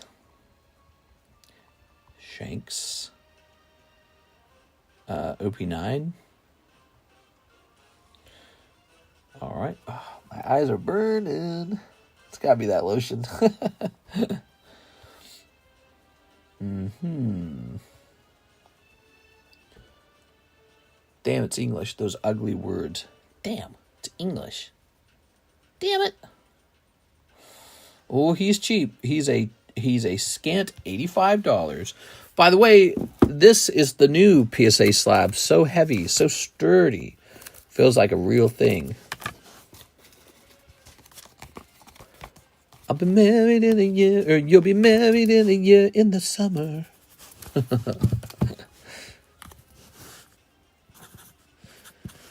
Okay. 6.25. Ta-da! Get out of here, energy card.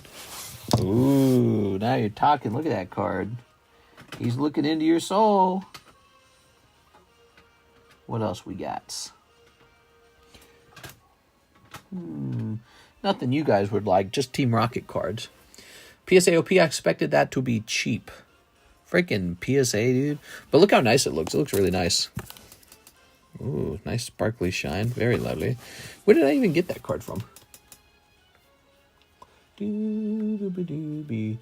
Daniel Del Barrio jumping into the jumbo pack break. You got it. D, B. I got my first Beckett slab the other day. It feels so nice. Good luck, you guys. 1, 2, 3, 4.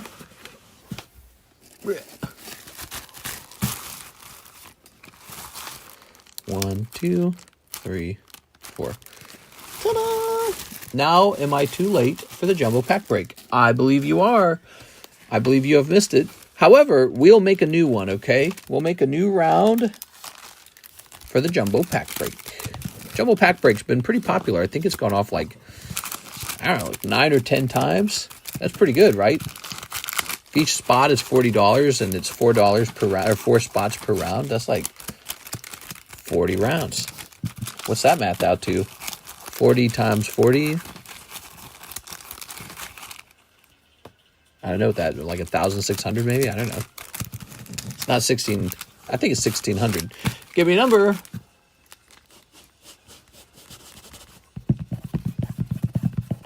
The slabs with people's names on it. Are they for sale? Yes, they are. Those are called commission slabs. I'm selling those slabs for them. Whipple, 1, 2. You can give me your slabs and I'll sell your slabs for you as well. So see Stex, I'm selling it for Zach Stex. And if it sells, he gets to keep 73% of the sale. So I am motivated to sell it for him and he doesn't have to do any work. He can go to his job and while I'm doing my job, he's making money. See?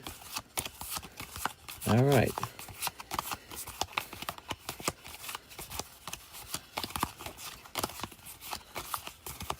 All right, give me a number.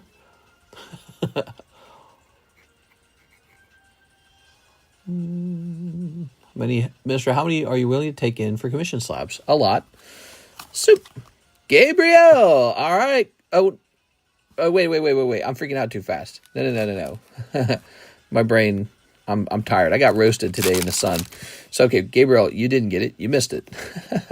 All right, shows you how tired I am. Here's Beatrice. Yeah, that was a workout doing the mushroom hunting. Can't believe we got so many, too. DDB. Oh, really? It's going to be Sean Leon.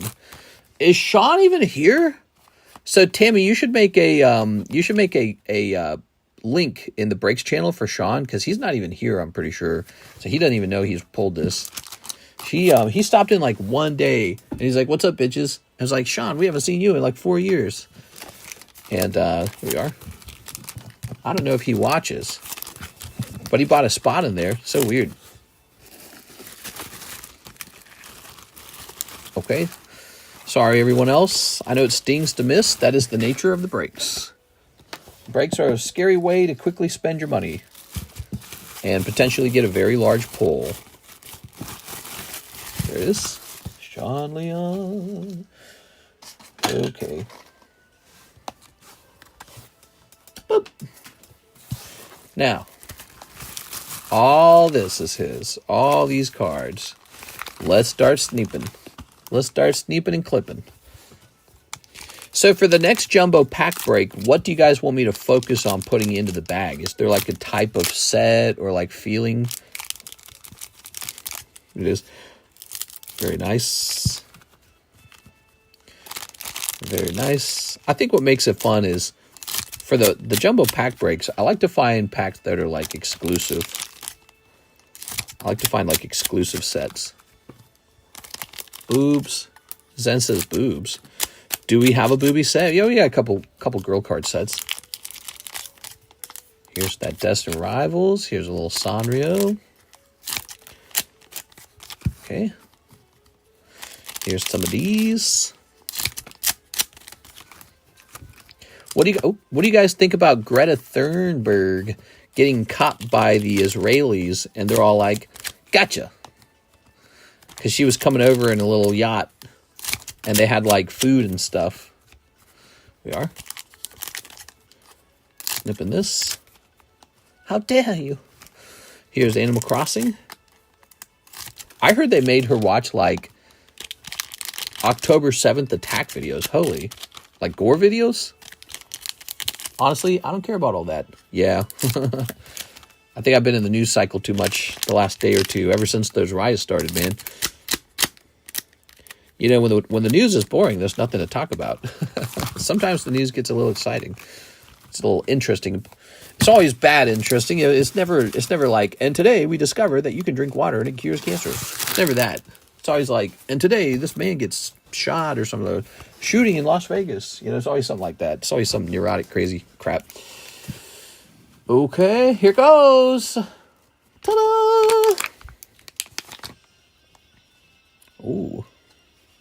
Ooh. Ah. Ah. Oh.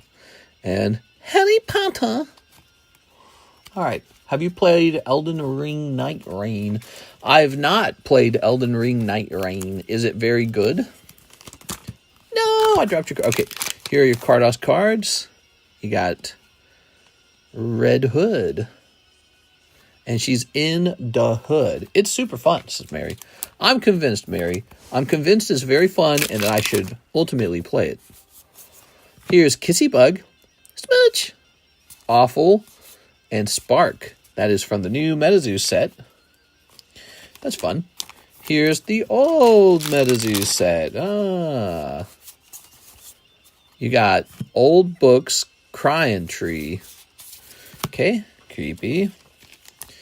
What do you guys think of Metazoo? You think Metazoo's doing good or you think Metazoo's doing bad? Here's Tom Nook. I'm told that Tom Nook's is like a chase card in this set. We just pulled another one. Mister, don't play Night Rain. Night Rain's very multiplayer based, or you can play solo. Don't really care for Metazoo, says then. There we are. Oh yeah? What if I made you watch? What if I strapped you into a chair, propped your eyeballs open, and made you watch hours of content on Metazoo? Then would you be re-educated? Here's Goat. Meh. All right. You read my message so wrong, mister. Oh, let's see. Oh, I read it as if you were telling me. All right, we're changing the rules for the chicken jockey roll. So, for the chicken jockey roll, all you have to do is pull any chicken jockey. Because we're never going to pull a numbered chicken jockey. I can feel it. It's never going to happen. You got a numbered goat, though. Meh. All right. Here's... You did it! You pulled Pokeball! Woo! You're keeping all these because I think they're very neat. Thai language. This is Indonesian. No luck in the Indonesian pack. Dragalge. It's like a rare card. What is a chicken jockey? I don't know. I haven't actually played Shadow of the Erdgree. Here's Surging Sparks. What do you guys want the next round of the jumbo pack break to focus on? What kind of booster packs or sets do you want to focus on? Any? Do you want me to just make it a big mix? Do you want to be Pokemon focused? Do you want to be something else? Here's a Bye Black Sheep. Meh. Ooh, Gem 1. Hey, that's not bad. Got the little, Final Fantasy, it says DDB. Ooh, Final Fantasy round. That's interesting. I like that. Final Fantasy. Okay. Pokies. I want a waifu mix-up. Here's Hiruno Peckle.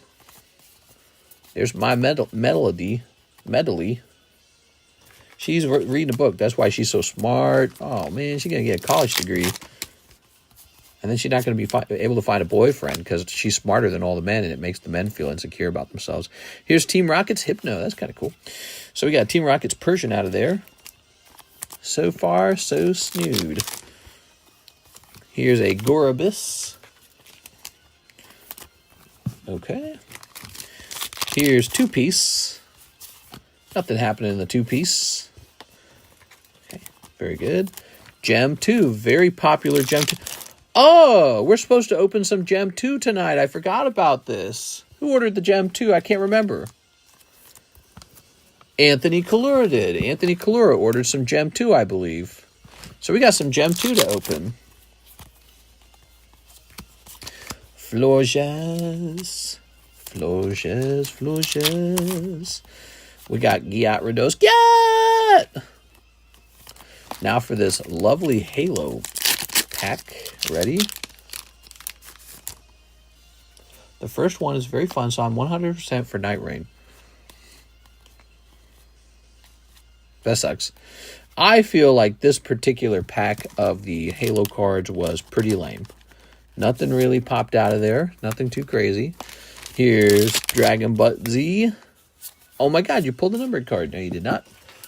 And, well, this might be one of the coldest rounds, guys. I don't think I saw any major hits at all. Did you guys see any major hits?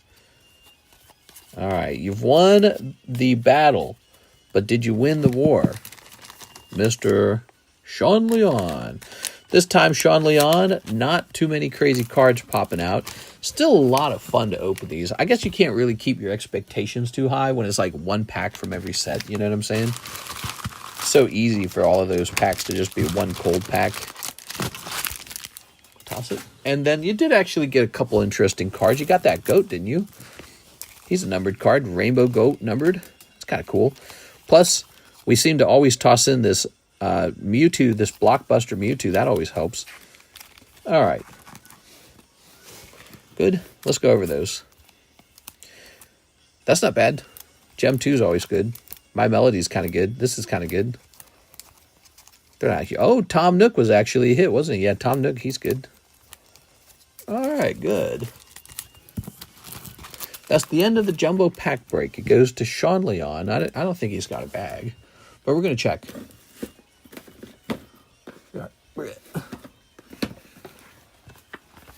All right. Let's see. The third night, you will be thrown into an arena with the final boss, and they are just mega boosted. Pokerev beat Elden Ring and never died once. No, he's better than me! Oops. My bad. Night Rain, to my knowledge, is a roguelike. No, you're incorrect. It's more like a night-like. Oops. Whoa. All right. Friggin' Pokerev. Pokerev can't even beat his blank, much less Elden Ring. So, I'll place this up here. Ta-da! And here is costume-wearing Suzu, sexy girl card. Finn and Jake, Heroes of Ooh. Catgirl mode, Murasaki Shion. Machop 9. Mew 3. It's Mew 3. Here's an order from Sven Jansen. 3 Poke Shuffles and 1 Jumbo Pack Spot. So, Mr. Sven, if you'd like, I can start working on a new round of the Jumbo Pack. Do you think One Piece or Pokemon can make more profit? It's definitely Pokemon. 3. 1, 2, 3. You mean the companies, or do you mean like card shops? Ta-da! What? Sven, that's the snipe! That's the snipe! Stop the count! What we get? So there's multiple major pulls in here. But let's see, you got one of them. Is it this one? Is it really that one? Which one you get? 219? Oh, very good. Mr. Sven. Mr. Sven. Mr. Sven. Okay.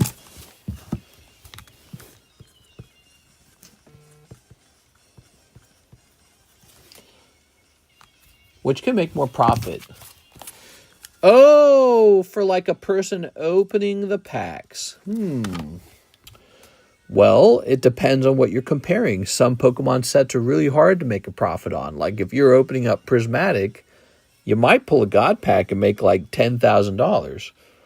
But more likely, you're going to pull nothing for like $25,000. You're going to go $25,000 worth of booster packs deep before you pull one Crown Beyond or something, you know? So it really just depends. You know, if you want to make a good, let's say, profit on opening up a one-piece set, why not consider joining our one-piece break? So we have this break from Monkey D. Luffy from OP11, Japanese, manga graded PSA 10. The odds are $40, 1 in 18. I genuinely believe those are better odds than if you open the set. But the set, you know, it just depends on when we run into the next manga. Maybe not for a while, you never know. Or maybe it's the next booster pack. You can only find out by opening it up. This is Copium, but I hope they release a complete edition so I can just snipe it all at once. Complete edition of what? Complete edition? What are you talking about? All right, let's start the next jumbo pack break. So we're going to get 2 of the gem sets. Let's get this as well. I like this. Oops. All right, I like these right here. And then we got to have a Destin Rival. That's the latest set. And we got to have a Team Rocket, too. That's the latest set. People like the latest set. It's fun.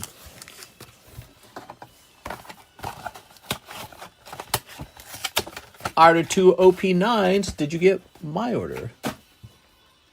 Let's see. 2 OP9s.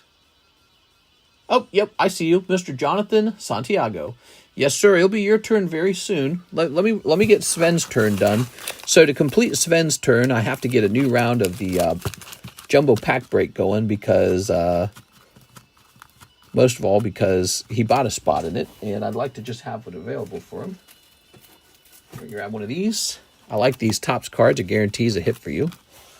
And what else shall we grab? I like these 2 sets because they're not on the menu. So this is fun anytime we do these. 1, 2. Okay. So those are fun. I don't remember the price on those. And then let's do a round of this. 1, 2, 3, 4. That's empty. 5, 6. So let's get a round of these in there. Okay. That's always fun, isn't it? And then how about we're gonna get 1 pack of the Nightfall from Metazoo. Okay, so we're gonna move that one again. And how about one of these? Some sort of Digimon thing. I don't know what to price that up as. Nothing, maybe? How about a,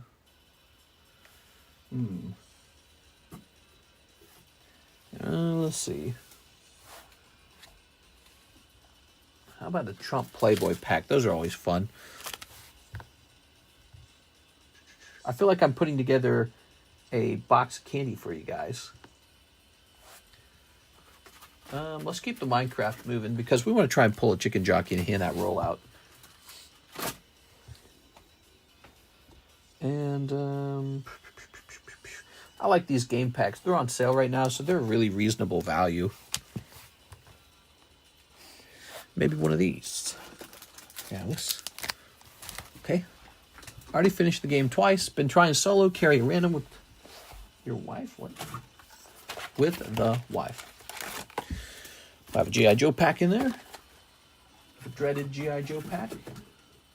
And how about one of these? Journey together.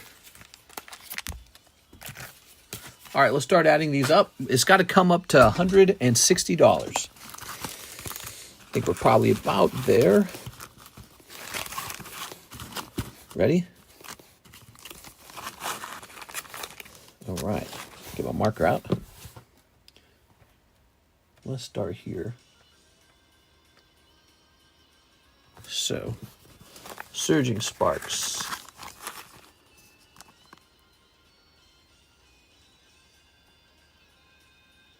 Oh, this is Electric Breaker. So this is $2. Star Birth, $1.50.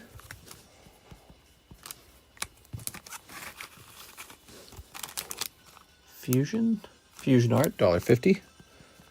All right. Black Flame, $1.50. Good. 2 Fusion Arts. Okay, you got 2 Fusion Arts then. And Eevees. Eevee Heroes, 4.5. All right, so there we are, 4.5. Now the GI Joe we know is 15.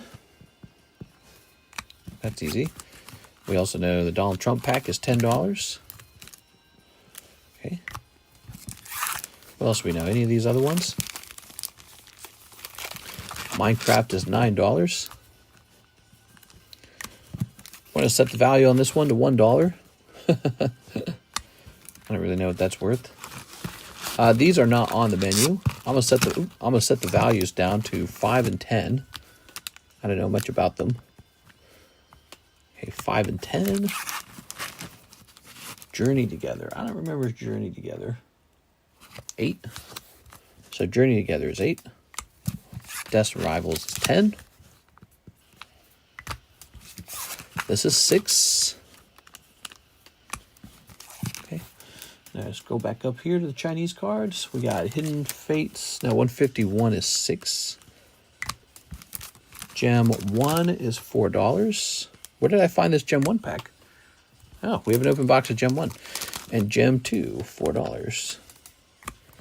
We know this is $20. And so now we need this E-Girl set. Come on now. Okay, Hololive Elite Spark is 6.5. Hololive Elite Spark for you Hololive card collectors.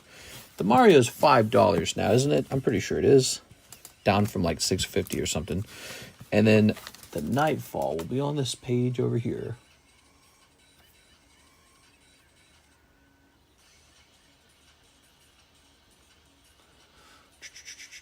Metazoo, Hello Kitty, Nightfall. Nightfall is very cheap. It's $2.50. Really doesn't move the needle too much. All right, so we just add this all up now. Ready? That Japanese pack is definitely not $10. Oops. There it is. Well, maybe I underpriced the other one, and they even out a little bit. I just can't remember what they used to be. So 4, 4, 6, 6, 10, 8, 1, 9, 10, 15, 2.5, 5, 6.5, 20. Something's tickling my leg. Got to make sure it's not a tick. Okay, here's 5. See, like this one's 5, the other one's 10. Maybe they're both like 7 or something. I don't know. 10, 4.5. Oop, I typed in 1.5. Let's try that again. 4.5, 1.5, 1.5, 1.5, 1.5. Oops. 2. Well, I had to sit down and just make a bunch of jumbo packs for the Korean cards because getting one of each Korean set could be so much fun, you know? So that came up to 134. We're actually short. We're allowed to add more stuff to this round. 134. So boring. Tickle, tickle. Okay. So if I was to add more, I would add... I can add anything I want. There's $30 left. Anything at all. Let's add... Well, did we already get the one piece in there? I don't think we got a one piece pack, did we? So this is plus 3. Plus 3. There we go. So now we got the latest one piece in there. What else do we have?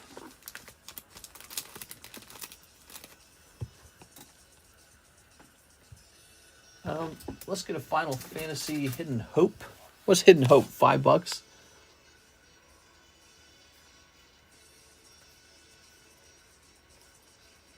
see. Where's Final Fantasy? Hidden Hope is $5. Plus 5. Okay. Let's get a Soldier's Return in here, which is on sale, right? Soldier's Return is in the moving sale. Soldier's Return, plus 13. Okay. $5 more. A Weiss Pixar, maybe. Okay. And that would leave us with like $1. Let's grab one more of these. Okay, there we go. Whew, that's a big one, man. It's interesting that this one should have so many packs in it because what we must have done is chosen a lot of cheaper packs in general. And so there's just this really huge variety to this one. Yeah, the variety on this one's really good. It's a lot of cards. Okay, Sven, did you manage to get any Gundam? I've not placed an order for Gundam yet because it doesn't release till like mid-July, right? There we go.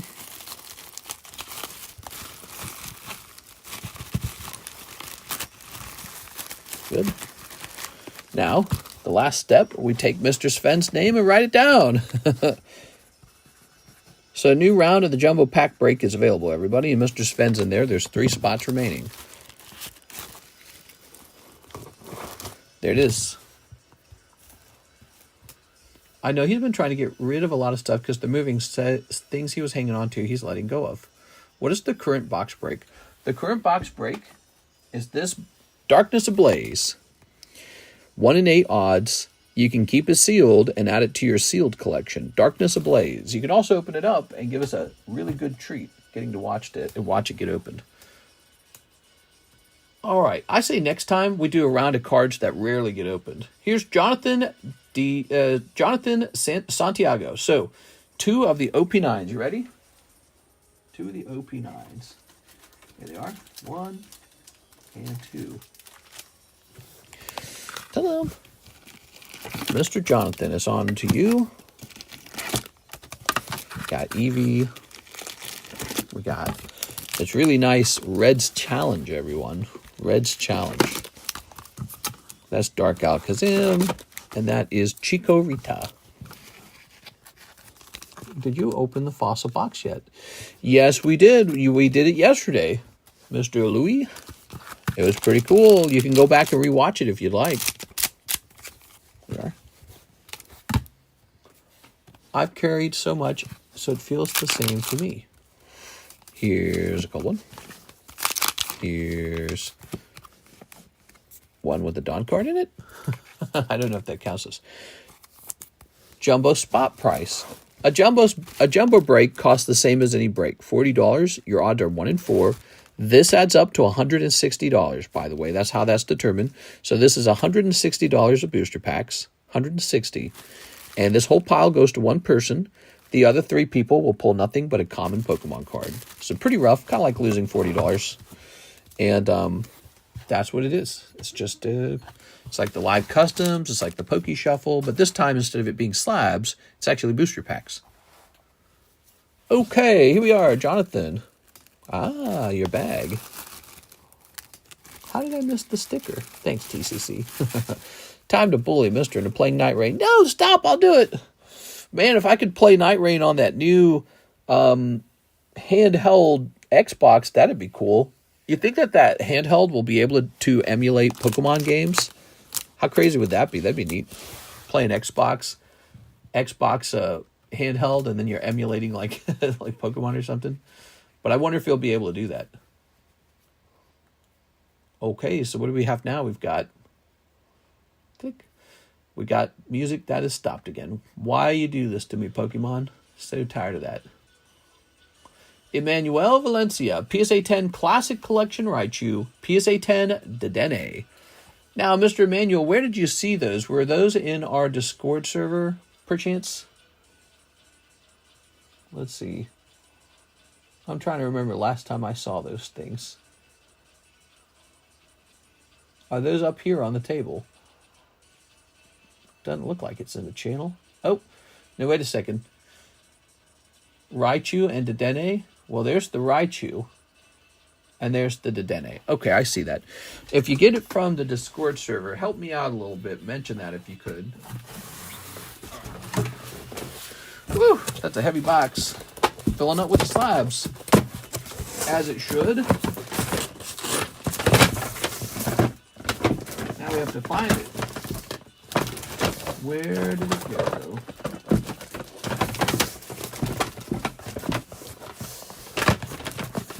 This box is still somewhat organized.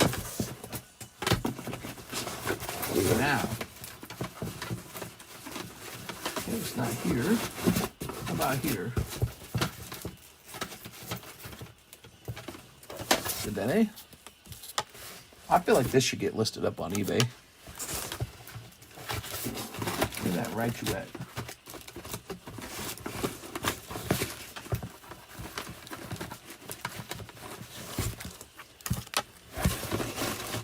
Okay.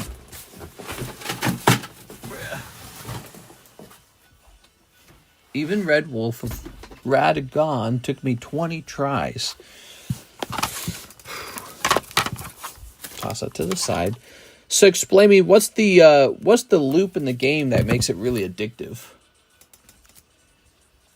Say Dedenne sold. I'm gonna say Raichu sold. There it is. Mister's like, what the F are you talking about? No, I mean, like, is there loot? Like, why do people... So when you're playing it, do you just beat the boss one time and you're tired of it? Or is there, like, you know, prestige or loot or something like that? What's the hook? This. Let's see. Thank you, Mr. Emmanuel. What booster box would you recommend for Porfit? Oh, for Porfit, yes. Porfit, my favorite. Okay, very nice. The boss fight. The entire thing is basically just boss fights. You spawn, you run around the open world before the circle closes in and try to level up and gear up as best to prepare. Oh, I kind of get it. Okay, so they kind of invented maybe like a new play style.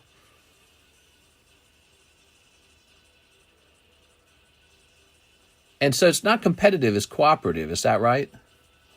No, that's clever. I like to hear that. I like to hear gaming companies taking chances on new game styles. English or Japanese for profit. Actually, I think neither. What you really want is Thai language. Mr. William, Thai language is where all the profit's at. You don't want to miss out on the profit, do you? I don't want you to miss out on the profit. It's all about Thai language. Sounds like Fortnite. Okay, let's see. Let's take a picture of this Pelipper. Click.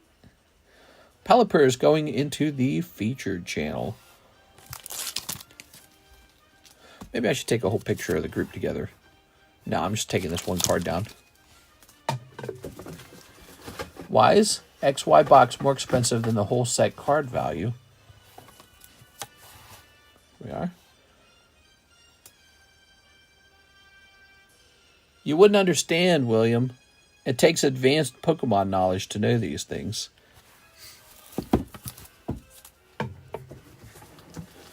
Okay. Good.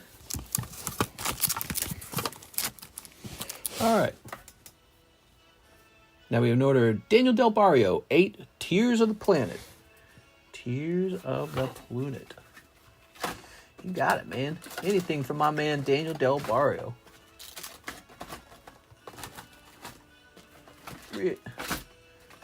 8 of these. You know, we bought a bunch of this and no one opened any. 1, 2, 3, 4, 5, 6, 7, and 8. Ba-doop. Mister, if I can pick the price for the slabs, I send you for commission if I'm reasonable with pricing. So if you're saying that, is it because you want to go above the cheapest buy now price? Is that why? So it's super important to be smart about your game plan to get your gear. Ah, yes. Welcome. This is Mary's Game Stream channel. She says it's very important when you're playing Elden Ring to take time to use a game plan to get the gear you need in order to fight the big boss. There we are.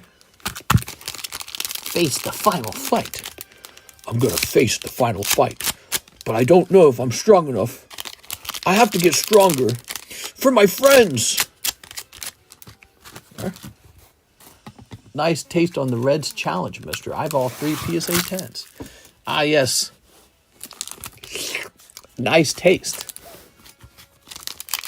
Here's Daniel Del Barrio. Ooh, Daniel. Dr. Kid. It's obviously Dr. Sid, but It's I before E except after Z. You're going to enjoy it. It's gosh dang fun. Dang it, Bobby. Here's Sephiroth. He's kind of cool. Where at? Ring. This is Six's Mice. Here's Abzu.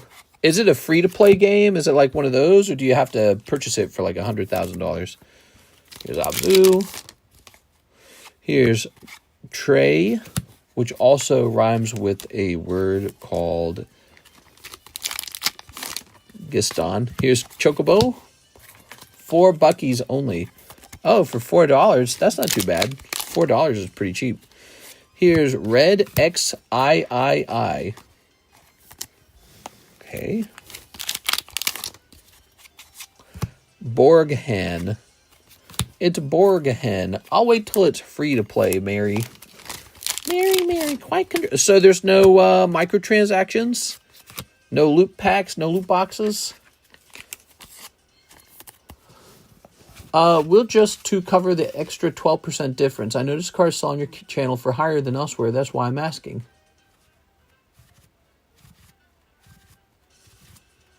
Just to cover the 12% difference. I'm a little confused, Mr. Aaron. What are you trying to say?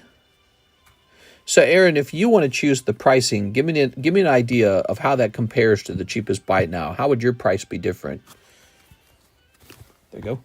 All right. Are you saying you want yours to be lower than the cheapest buy it now? Is that what you're saying? No one's going to complain about that. Everyone's going to be like, yeah. Here's Daniel Del Barrio. Woohoo, thank you, Daniel. Opening some packs with us tonight. That's very nice. Now, wait a second. Did Daniel have his bag in a special spot? I don't remember. Hell no. This is FromSoft. Do you think they'll do microtransactions? I don't know.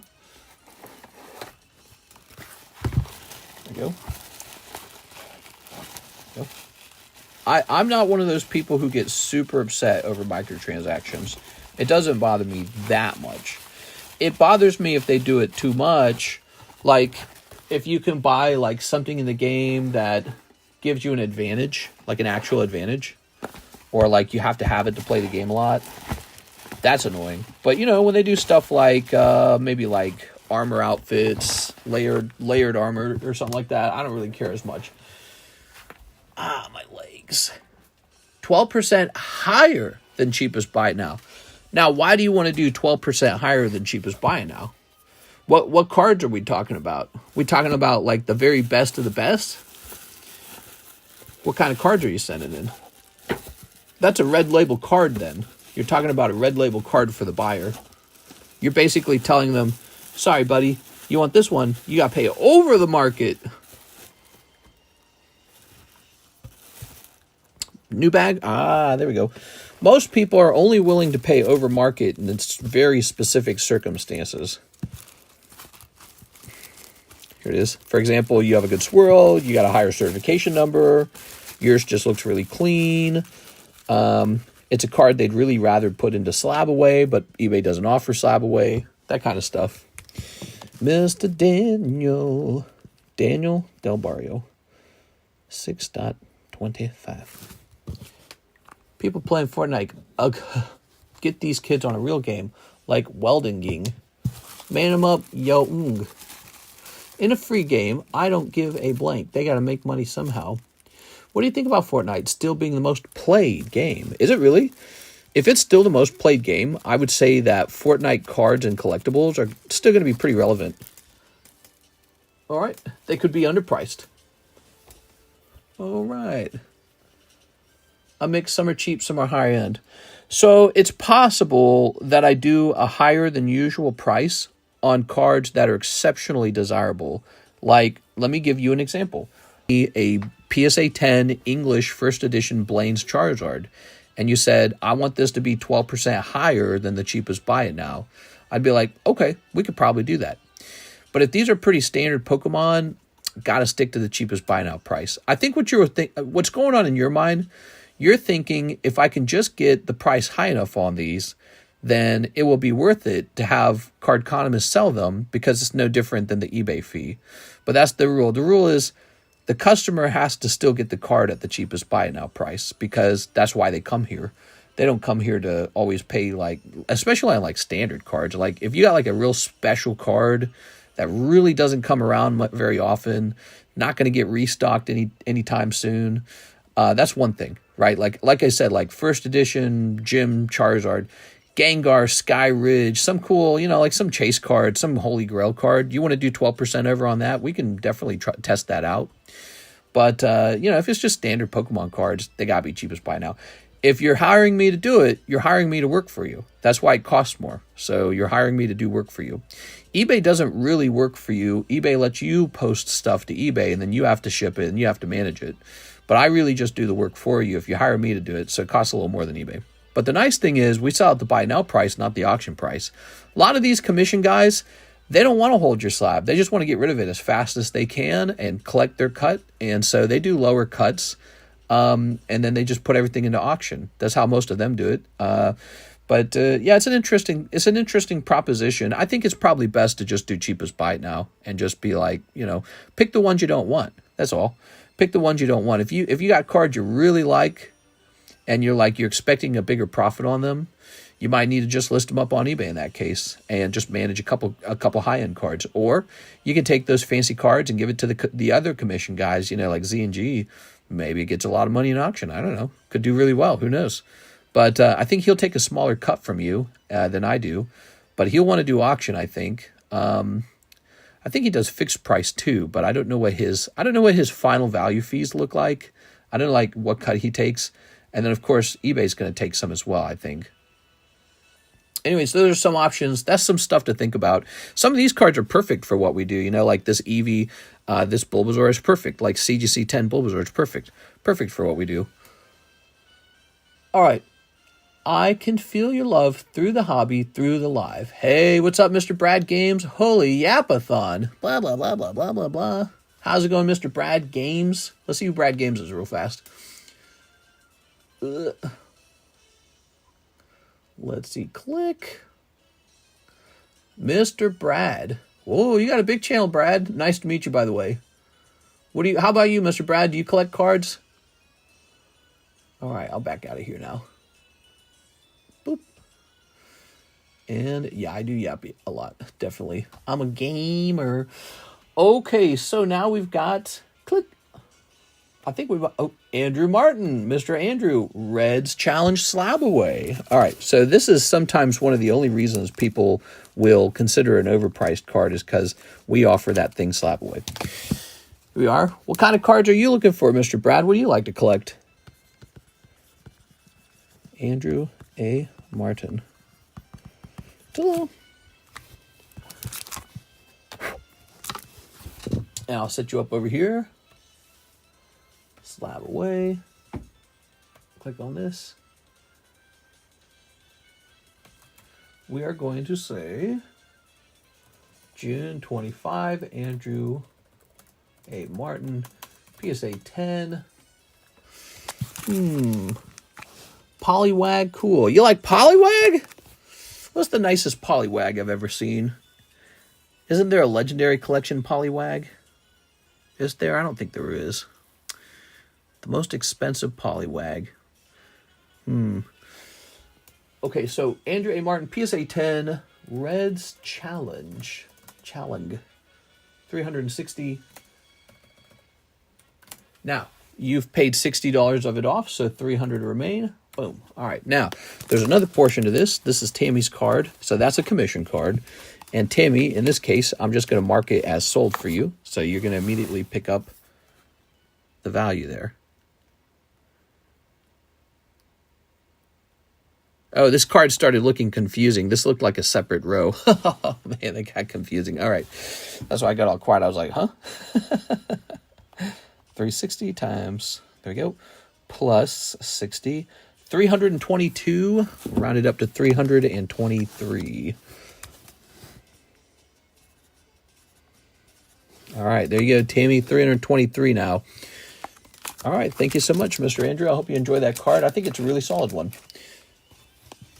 Poliwag, cool, huh? Cool Poliwag.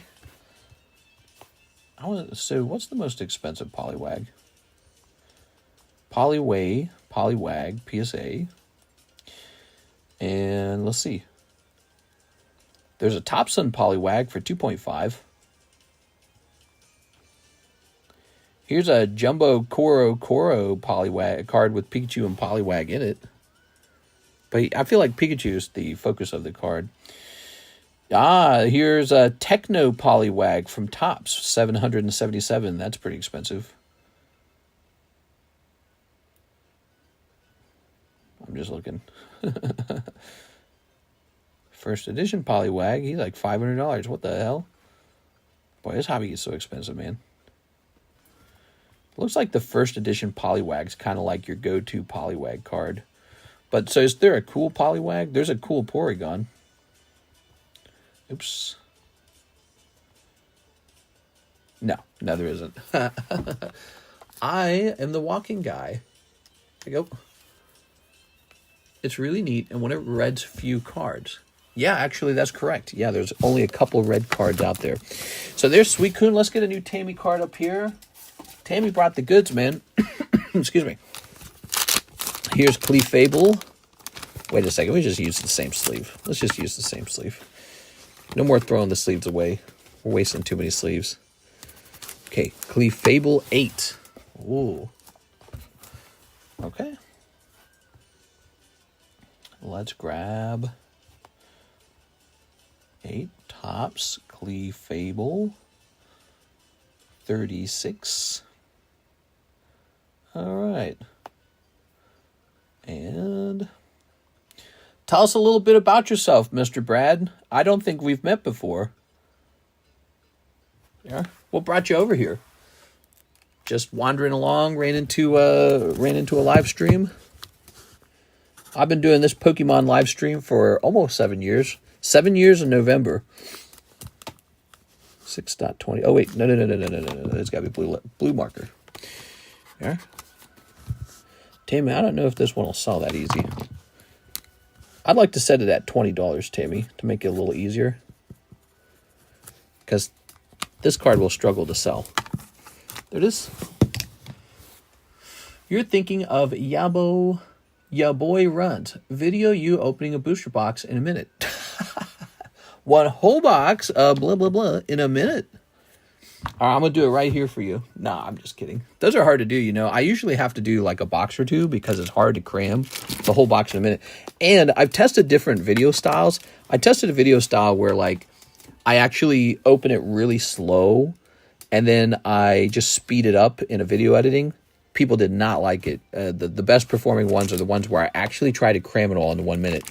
I think it has more to do with the fact that I'm opening up the cards in the wrong way, and people can't stand that, and so as a result, they interact. It's got to be it.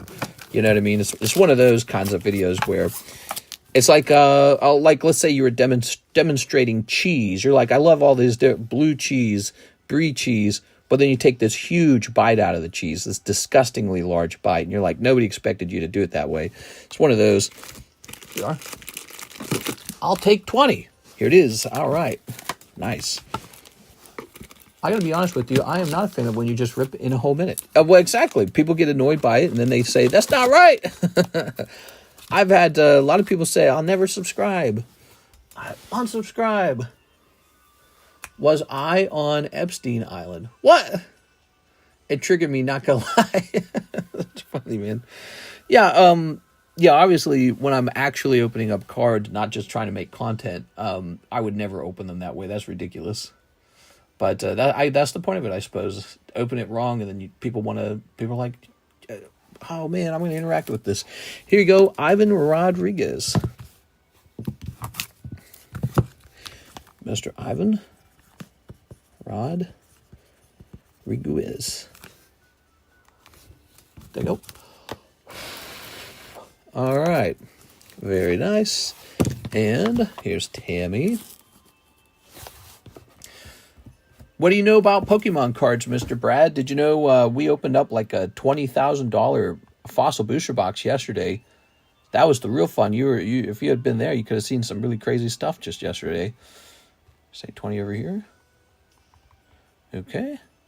And so plus this. So we have 337 this time. How much is that pristine 10 Bulbasaur? Hold on, let me do this one at a time. 337. There we go. Yeah, you missed the real fun. It's pretty rare. We don't get to open boxes like that very often, so it was a pretty rare event. But tonight's nice, too. I mean, every night is nice, to be honest. Wait, did he say pristine? So it's not a pristine. This is a regular gem mint, and it's $150. Now, if this was pristine, it would cost a whole lot more. Probably like $300 to $500 in that range. I don't know. Without looking it up, I don't know, but it'd be a lot more expensive as a pristine. That's why you got to consider the gem mint, because it's actually affordable. All right. Whoa, Tammy's got a Diglett. I knew it. Oh, look, it's the old label. Oh, this was graded a very long time ago. Ah, it's sub 1,000. See how it says 927 there? So what's interesting about this one is this one was definitely graded and encapsulated by me in the year that we started this TCC grading. So that's pretty cool. I mean, if you find stuff like that interesting, this one was encapsulated a really long time ago. Very neat. Okay. That is, in fact, the biggest Diglett. Back then, we had a biggest Diglett roll. And here we are, Diglett. Rocket. First. Then I took it away and pissed some people off. Who remembers, was it Kyle Sexton? Wasn't he? He was a moderator, wasn't he? I pissed that guy off real bad. Remember that? That's one of the things. Being a moderator is not difficult, a dangerous job, because you'll ultimately fight with me one day. Maybe not, though. Let's see. Diglett. Here's, okay, so he goes for 80? 80? He's 80 as a PSA 10. 80. Wow. We're going to offer this for 70. It's a little cheaper as a Cardconomist 10.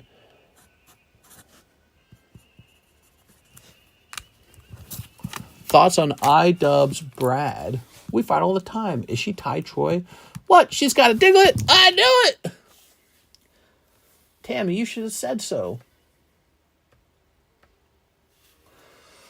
All right. There are no orders in the queue on this wonderful Monday night. It would be great if we had Pokemon Black and White. I'm so sorry that we do not have it yet. We have this jumbo pack break with 3 spots left. You might be interested in the jumbo pack break. It's got a lot of good stuff in it. Here is a pre-sale break for Final Fantasy Magic the Gathering. You get 3 booster packs out of this break. It's $40, 1 in 7. Ta-da! And we should try to get a gym break going. What do you guys think? A gym break? So gym breaks. Who here wants a gym break? Look at these, huh? This will be a future break someday. How about this Absol? Should I sell this, or you think I just keep holding it? My goal with this Absol actually was to cross-grade it with Beckett and see if the perfect 10 would turn into a black label 10. It says I got it for $908. You never know.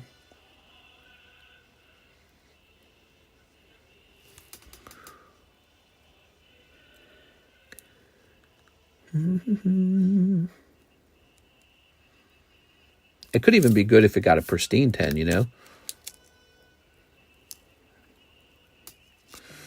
Or maybe we just sell it as is. It says I got it for $908 from Triumphant. It's a pretty cool card. He never kissed a girl until the OnlyFans girl and got changed forever. iDubbbz, isn't that the guy who had like he had like a moment on the internet where his girlfriend wanted to do OnlyFans, but then everyone was like making fun of him for that? We are. If you don't see it, it does not count. What? All right, let's see. Let's get these and put them away. Alex says, yeah. Whatever happened to iDubbbz? He was really funny for a little while. Oh, that was good that I stood up, man. I need to stand up and stretch. Is that my drink? I should have a drink. I should go walk out and get more drink. Oh, my body, dude. Well, my legs are so sore. I must have been using my legs a lot to do the mushroom hunting. All right. So, we go. What a great table there. A lot of vintage. Vintage, vintage, vintage, vintage. Error card. Okay, we're going to hit refresh. Content cop used to be funny. Fell off, that's what, lol. Gabriel says, 1 Upper Deck Halo. Ooh, Upper Deck Halo. Here we are. Lovely. And then Gabriel's also going to open a pack of Opus 1. Heck yeah, dude. 1 pack of Opus 1. White was fun to open. Waiting on Black Bolt. Apparently, I just got an update on my tracking number, everybody. And it says that Black and White is arriving on Wednesday for us. That's kind of a wait. Wednesday. Oh, well. Arriving late. Sucks, man. That's why we got to move. This. Leafy is here. Is back on Twitter unbanned. Who do you think will quit first? The protesters or ICE? Ooh. I mean, if you want to talk about that subject, it's, you know, it's only Trump's first year. Yeah, I don't know, dude. I don't know. He's got some time. But the midterms are around the corner, so I don't know. Maybe it's all about controlling the narrative, you know. When the one guy took, like, the Mexican flag and he climbed on top of the burning Waymo car and he's, like, waving that flag around. I feel like that's sort of like, what would you call it? It's like fuel for Trump's movement. Because you guys say, oh, look at that. You know what I mean? So I wonder if they're just trying to trigger events like that to happen so they can record it and show everyone. It is. And so you almost wonder if maybe the cleverest move is to just do nothing. Just kind of keep it cool and just kind of be like, no. We don't want to talk. We don't want to do anything, you know? Because it feels a little bit like his move is like a provocateur kind of move. Look at that Arbiter. That looks nice. All right. Ooh.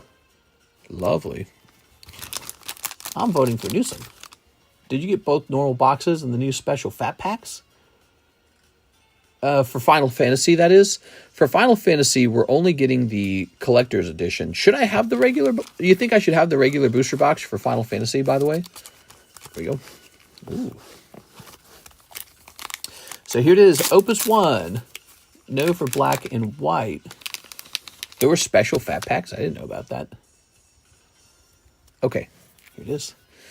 Black Mage, Titan, Time Mage, Geomancer, Red, Archer, Dragoon, Argoth, Odin, Delita, Riku, and Gordon. Ooh. Ooh. I swear, what's really going on right now is people are, the way it looks, right? I think people are very bored, very pent up. They want to be able to express how they feel about what's going on in the country, you know? So I feel like because of that urge to express how frustrated you are, you know what I mean? They're going to go in and they're going to catch you misbehaving, and then they're going to blast you on TV, and it's actually going to play into their side. You know, so if I was like a Democrat strategist, I'm trying to say, if I was a Democrat strategist, I'd be saying, all right, you know, let's not do anything. Let's just be quiet for a minute. Be quiet and let all this troops stand around and do nothing for a while, you know? That's why I would say if I was a Democrat strategist, which I'm not. All right, let's see. But maybe it's not that simple. Garrett, Gregory, Graham. Let's see. Let's grab this. Haha. Ah, we found your bag. Each pack is a guaranteed AR+. Mr. Fly to LA and have a table and open packs during the riot. You think that would do well? Open up Pokemon packs next to the riot? That'd be pretty funny. I mean, I think that would increase the clout on the channel a little bit, right? But I'd rather be here picking mushrooms. By the way, since the stream's kind of slow right now, I could go get those mushrooms and show them off to you guys. You want to see the mushrooms? Okay, yep, there's no orders in the queue. Each pack is a guaranteed AR+. Oh, but Mr. Kokiko has sent something. Give me a moment. Mr. Victor, he says 6 packs of DR. Hope you're doing well. Hey, what's up, man? I am doing very well tonight. How are you tonight? 1, 2, 3, 4, 5, 6. Oh, yeah. instant viral, says Alex. Okay. Let's see. Let's snip in this. And we'll snip up this. And we'll snip up these. Snip. And we'll snip up these. Snip. All right, lots of sneeping. Good. Okay, tossing that away. Ekans. I'm tempted to buy some singles from this set and test them out for grading, maybe. Or maybe just like TCC grade them as authentic or something, just to have them up on the table for fun. Houndoom. Okay, here's Mewtwo. I'm going to open some packs in front of the office. Pulling a couple Mewtwo's. That's not bad. All right, couple of Mewtwo's for Mr. Victor. Mewtwo's awesome. This is the first time they've done it in Japanese. 35 cards in one booster pack, 4 booster packs in a booster box. Oh, I heard about this. Yeah, no, I heard about this. New fat packs in Japan, yeah. I guess I wasn't thinking about the fact that it was for black and white. Yeah, people actually talk about this. It comes with the guaranteed AR, right?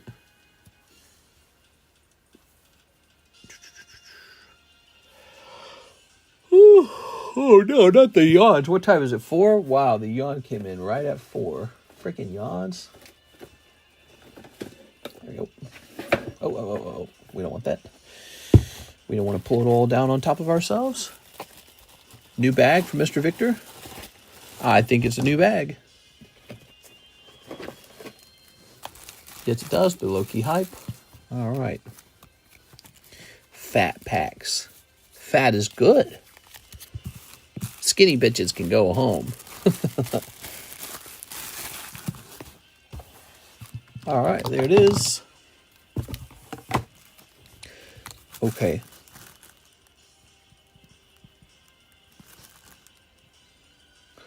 G. Kokiko. .25. All right, very nice. Ooh, okay. Very, very nice. Hit refresh. Yarns equals free ones. Yarn. So, what do we got next from Miss Tamalam? We got Charizard XY Evolutions 9. Wow. Okay. Well, you must have had this for a while, right? This one got a 9, huh? That's a nice one.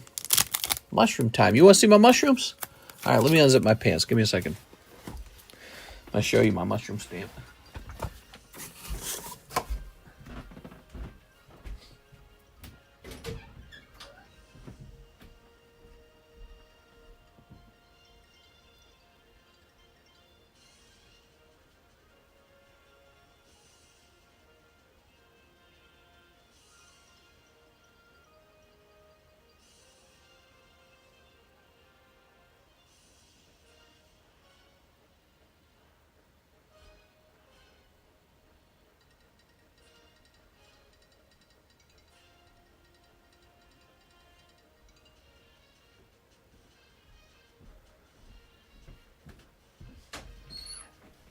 All right.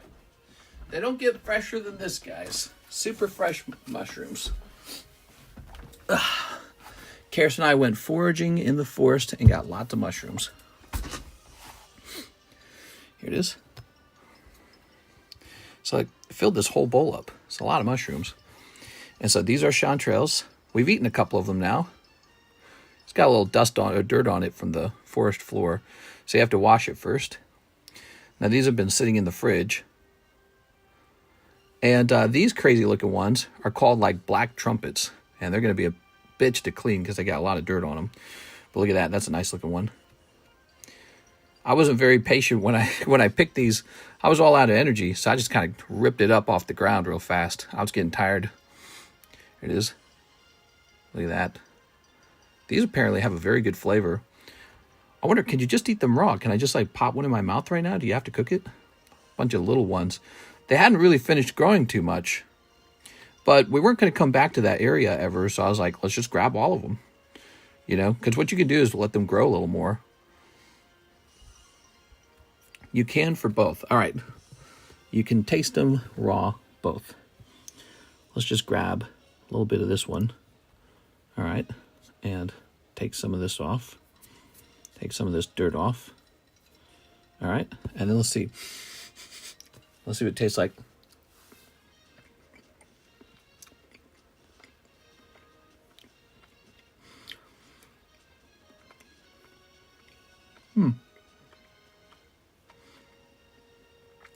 Wow, that sure tastes like the ground.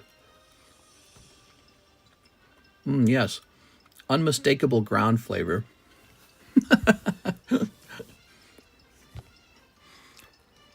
Actually, that's actually pretty good. You know, I wonder what these yellow ones taste like when you don't cook them.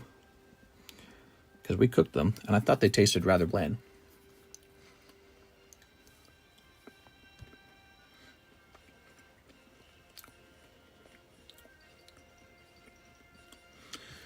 Yeah, weird. The yellow mushrooms have almost zero flavor.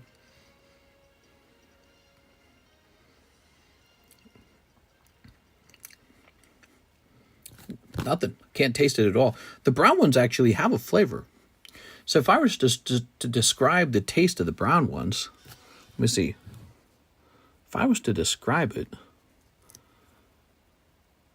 it's almost like an olive.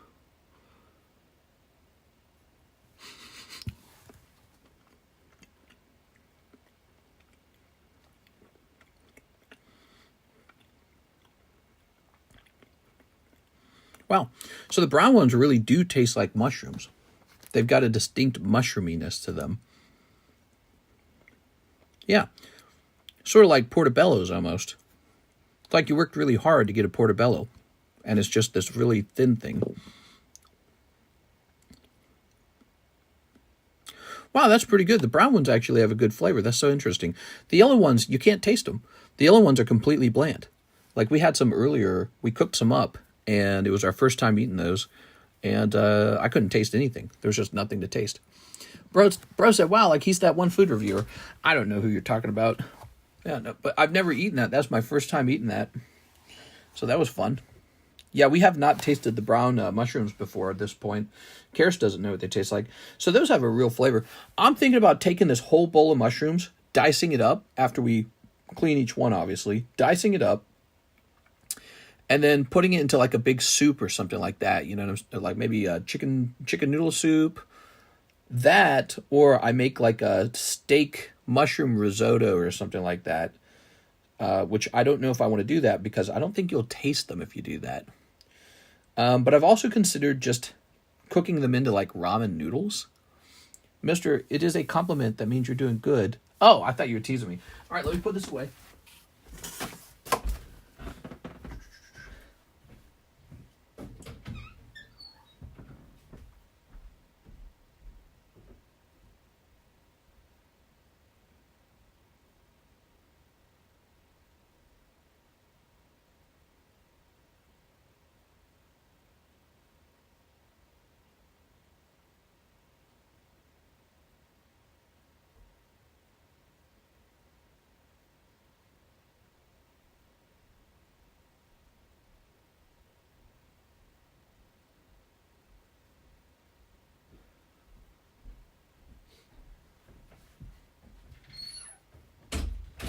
There we go.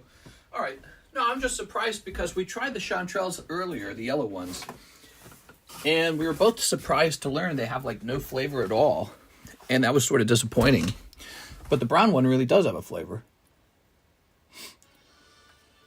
Mister gonna start singing operate. Whoa! I think I took too much. I'm seeing ghosts ass moment.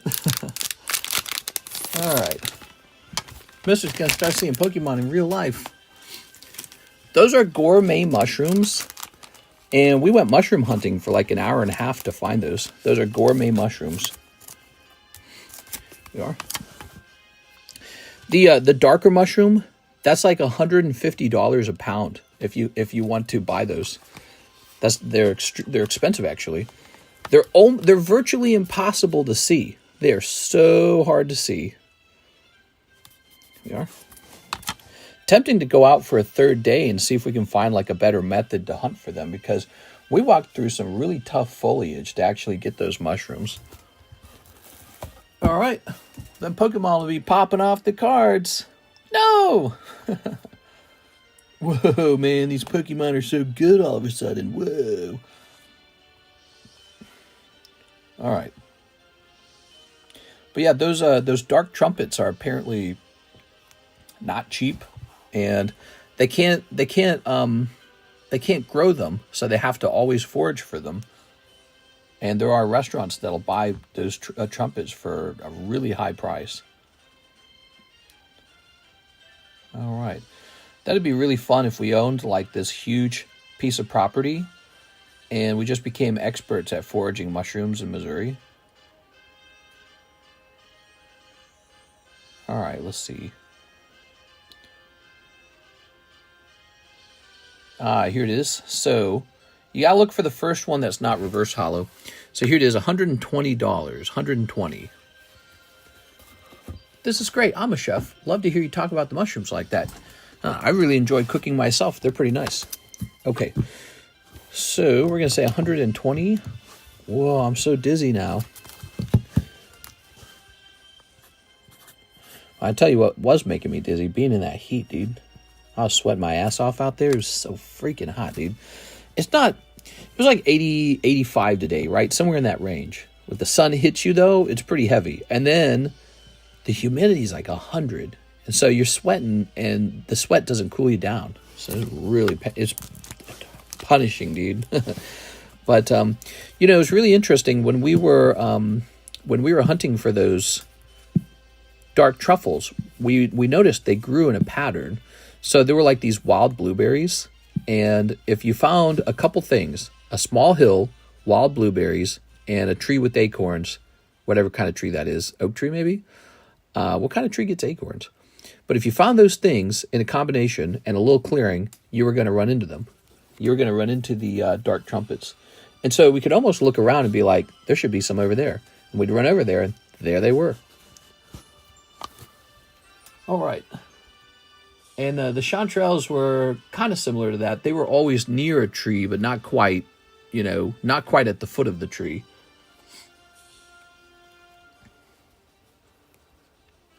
So here is Ivan Rodriguez. He bought the Zard. What? Well, that was pretty fast. All right, he says, I want that Zard. Well, what do you think of this, Tammy? We're doing all right over here, Tammy.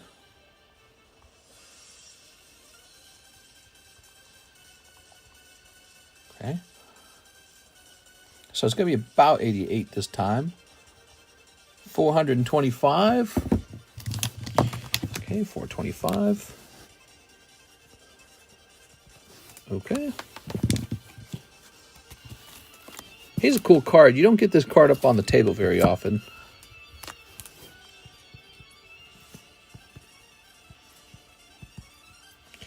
Yeah, there were a lot of mushrooms that I brought back with us to sort of like do identification on, because I want to know, it would be nice to be able to identify more of the mushrooms that we ran into, because if even more of them are edible, it'd be nice to be able to eat. Like, there were just so many mushrooms we had to walk past and not collect because we didn't know what they were. Here we are. All right, all right, all right. Okay, there's no more orders in the queue. We're going to go ahead and grab another Tammy Slab, though. This one is Cindy from Soldier's Return. Graded a long time ago, 3,700. Cindy, I can't imagine anyone buying Cindy. How does this card look? Not the card, the label, I mean. The sleeve is a bit dusty. Let's get a fresh sleeve. Get a mushroom book. Yeah, we've been using AI. We've been taking pictures and showing AI, and it's been helping a lot. And then you can just kind of turn on YouTube and look it up too. Yeah, there's a bunch of mushrooms. There's like a coral reef looking mushroom we get. We ran into that like 3 times today, but don't want to eat it unless it's gonna be edible. We don't want to get sick. And then, what are the mushrooms? There's a ton of little red mushrooms, and we're worried that those are poisonous, so we just stay away from those. But if they weren't poisonous, they're all over the place. We could have had a whole basket of just the red ones. Talking about the heat, I'm in Florida. I know heat. Oh, I'm in Oklahoma. I know heat, bro. Yeah. Here we are. So, Miss Cindy. Yeah, it's not terrible, actually. It's about 85. It's just when you really get into it and you start sweating your butt off, and then you're just climbing like a hill, and you know what it is? I know what it is. When you squat down to pick up a mushroom repeatedly for like an hour and a half, it's like doing squats, isn't it? That's what it is. That's why it was tiring. So it's all hot and I can't cool down, and I'm doing these squats to pick up mushrooms. So it was good exercise. I liked it. There's something more enjoyable about getting your exercise from like a activity rather than just being in the gym. There's something to be said about that. It feels more fulfilling maybe, or like you're doing something productive. You're bringing like dinner home or something. I've thought about getting into hunting just in order to do that thing right there, to do something productive while you're working out. But the problem with hunting, I find, is a lot of hunting is just sort of sitting around. A lot of hunting is very relaxed, and then shooting your gun. You don't wrestle a bear or something. I suppose you could wrestle a bear, but it doesn't require that much strength ultimately. It just requires good aim and patience. Whoa, I didn't know there was a full art version of this Cindy. So this Cindy is a full soldier's return card. Look at that. Holy mama. All right. But she has this one. And the cheapest version of it is $75. Wow. So we're going to make ours $69. We're going to start there at $69. Wow, I can still taste that mushroom in my mouth, dude. That's pretty gay. But no, it's I'm thinking about the flavor of that brown mushroom. The that's pretty gay too. The dark trumpet. It really did have a distinct flavor. This. Try dragging your kill shot back to the car by yourself. Oh no, that's a fair point. That's a fair point, actually. No, that would require some muscle for sure. You can hunt with the bow and arrow. Yeah, but even then, with the bow and arrow, like a compound bow, right? We had that. You don't have to use that much strength for the compound bow, and you don't have to like draw the arrow the whole time. Just when you actually see a kill shot. All right, dark trumpet in your mouth. Dark Trump. Mr. likes the brown ones. No! All right, so let's see. Clip that. So here's, I'm not gay, not anymore. Javier Arroyo says, Gem 2 box. Ooh, spicing things up over here. There we go. Very nice. My legs are actually very sore right now. So, ta-da.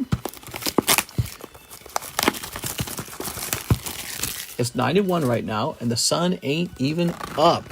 Yeah, that's hot. That's a comfortable 91. There we go. If Brad Pitt wanted to kiss you, would you do it?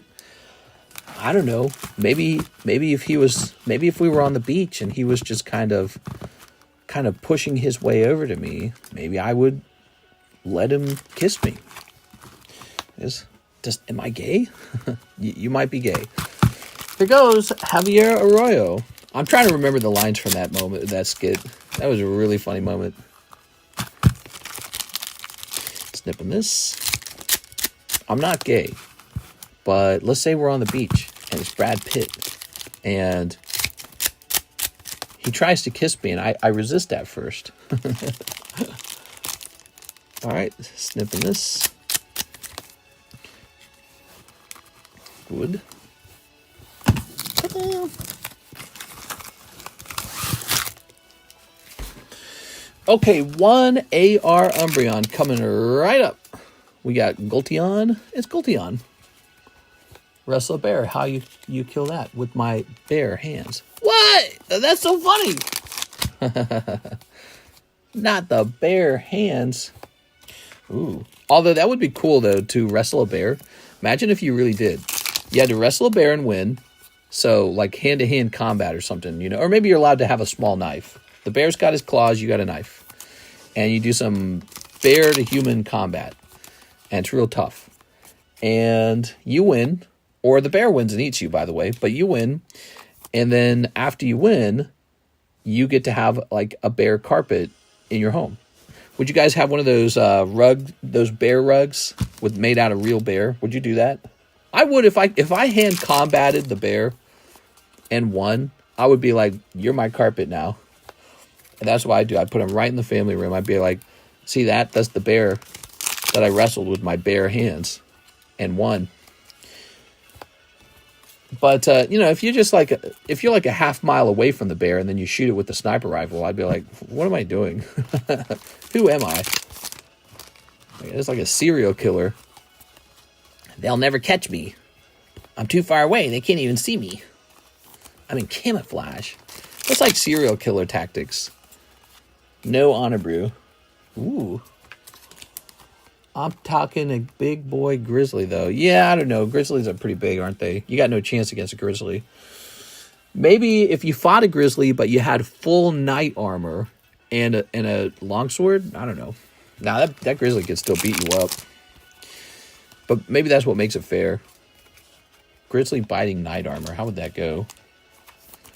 This. The bear's going to ragdoll you. Yeah. Here we are. Full knight armor, though. Full knight armor. Okay. I would tame it like a Pokemon. Ooh.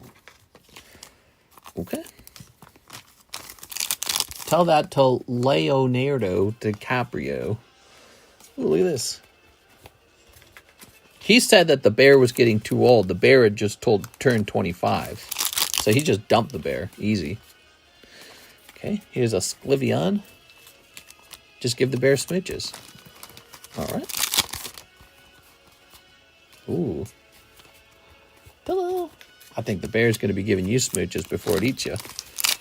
And... no AR in this box this time, Mr. Javier Arroyo. Maybe the next box. Dang, dude. All right. Ta-da!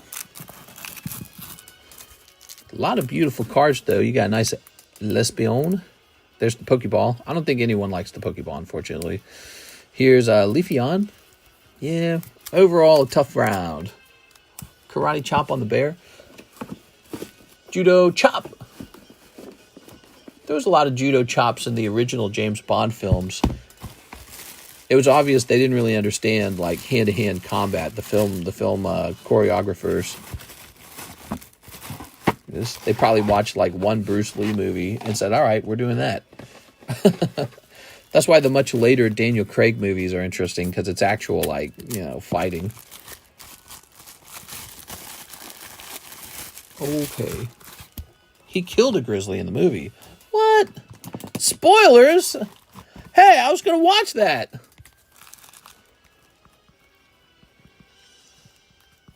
Now it's ruined. I'd like to see someone be so confident in karate chop a bear. What did the bear do? The bear didn't do anything to anyone. There we go. All right. Jacob Olivares. You think this guy's coming back for his one card? We're on 625. Jacob Olivares. Bye, Jacob. All right, he lose that card. That card is now my card. Boing. All right. I love the Jason Bourne fight scenes. It's Jason Bourne! All right, here's Boobies McGee. Android. Darkrai Break that no one's ever going to finish, ever. Here is Sleeveon. It's Sleeveon. And Charmander. How nice. So many options. So many wonderful options. How can you go wrong when you have so many options? Talking about bears, have you seen those AI videos about the bears and yetis doing some crazy stuff? Okay at work, morning G. There's a Russian guys that wrestle bears. What? Those are some strong guys. Here's a Topps 8 Charizard from the Tammy collection. Tammy. Okay, this is a very believable grade for a Topps card. Topps Charizard. Okay, we'll go with a cheapest price. And here he is. He's a $25 card. Here we are. How do you feel about the current Pokemon market, as well as how do you feel the interest is going to maintain itself until the 30th anniversary? I don't know. Here's what the Pokemon market does. You ready? I'm going to show you on a piece of paper because I'm so smart. This guy's really clever. So Pokemon market does this. Doot, doot, doot, doot, doot, doot, doot, doot, doot. And so, I don't know, maybe we're here, or maybe we're here, or maybe we're here, or maybe we're here. I don't know. So it doesn't really matter to me, though. You know, if I buy Pokemon cards here, but I also buy Pokemon cards here to add to my collection, then they just average out. So it's not a big deal. So I don't worry about it. You know, if I like a Pokemon card, I just look at its cheapest price. I go, does it feel like it's about that much? And I just buy it. The majority of the cards in my collection were purchased direct. They were not purchased in auction. I just bought them. And that strategy worked perfectly fine over time. If Pokemon cards were consistently going down over a long period, I guess I'd be sad. But I'm just going to keep hodling.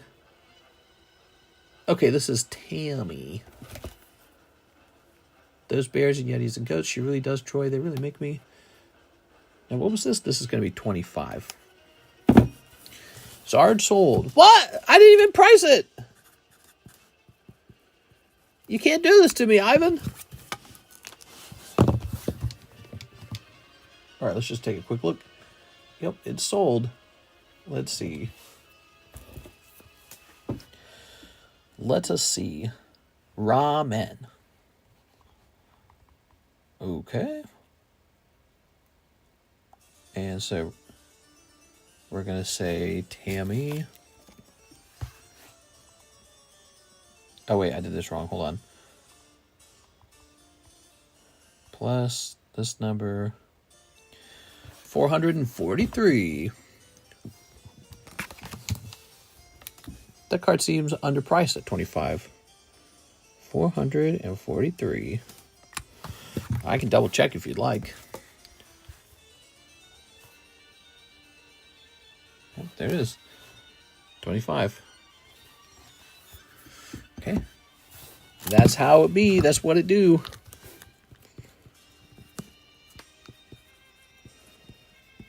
Okay. He's not the hollow version. That's the non-hollow version. And it's a 8, not a 9. So not that surprising. Will my slabs for now be in my yesterday stream? My yesterday stream, huh? I think you're asking if all your slabs will ship out together. I think that's what you're asking. If you're asking that, the answer is yes. Here's that nice Sneasel. Somebody was asking about it. Ooh, Bellsprout. And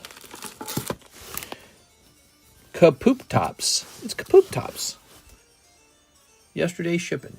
So you just ordered shipping today, and everything you order will be going into that for sure. I want to buy Evolution Shinies. Okay. Javier Arroyo, box of Gem 2. Heck yeah, dude. Box of Gem 2. All right. Ta-da.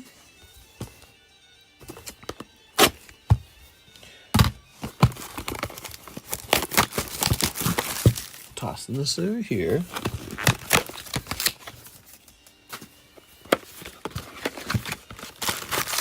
All right. Did you see the new Xbox handheld console? Yeah, I'm really excited about the new Xbox handheld console. I'm super excited for it. I'm super stoked on it. I'm seeing a lot of people say a lot of positive things. Usually people just trash talk Xbox. They go, ha! Xbox sucks. That's usually what people say. But I think there's something Xbox did that got everyone excited. First of all, the hardware for the handheld, it's third party. So it's not made in-house by Xbox. That means that another company that specializes just in hardware, they get to make the console. So that's kind of interesting. The other thing is, besides having access to the library of Xbox games, it also has access to Steam. So Xbox really trying to, become sort of like crossed with PC gaming. It's really interesting, don't you think? I thought that was a kind of a clever move with Xbox, and that had been doing that for a while. One of the things that Xbox had been doing, there was a point in the past where all of your Xbox exclusives could now be played on like your PC, and everyone was like making fun of Xbox, like, haha, your games aren't exclusive anymore, you can play them on PC now. But now it just seems like that was the plan all along, maybe. Like, you just play on your PC and the Xbox is on your PC or something like that. I don't know, it's weird. But yeah, I mean, the moves seem to make sense for Microsoft. Microsoft is more a software company, and I'm very curious to see how this handheld plays out. Microsoft, the company, is doing very well financially. Here goes. All right. I think a lot of people are talking about how the new Xbox handheld has been revealed right after all of the controversies of the Switch. And so there's a lot of people grumbling about Switch 2 sort of being this kind of pricey, kind of mediocre handheld with the bad battery and just like lower specs than expected in this year 2025. And the video games cost like $80 or $90. Is it 90? And then, Mario Kart came out. The reviews for Mario Kart have not been spectacular. I've seen pretty mediocre reviews. So I feel like, with Xbox kind of peeking around the corner going, well, we got a handheld coming. And it's got all these new things to it that people actually kind of feel like, hey, no one's done that yet. I think it's a very good timing and a very good move for Xbox. And we'll see what happens. It might sell really well. Here we are. I wonder how PlayStation is going to shift their demographic after PC gaming take over most of these. PlayStation has all their games on PC too. Yeah, it's so weird. That was like, it was like a surprisingly clever move for Xbox to be the first one to offer Steam along with their Xbox games, Like, it just made a lot of sense because it's forward looking. It's just like what I was saying, where it was like CD-ROMs are obsolete. Well, to a smaller degree, so is console exclusives, because ultimately every single one of these games is running on a computer. A PlayStation's a computer, an Xbox is a computer, and a Nintendo's a computer. And they're not really doing that much of a unique thing, are they? I mean, the controllers are different from each other, sure.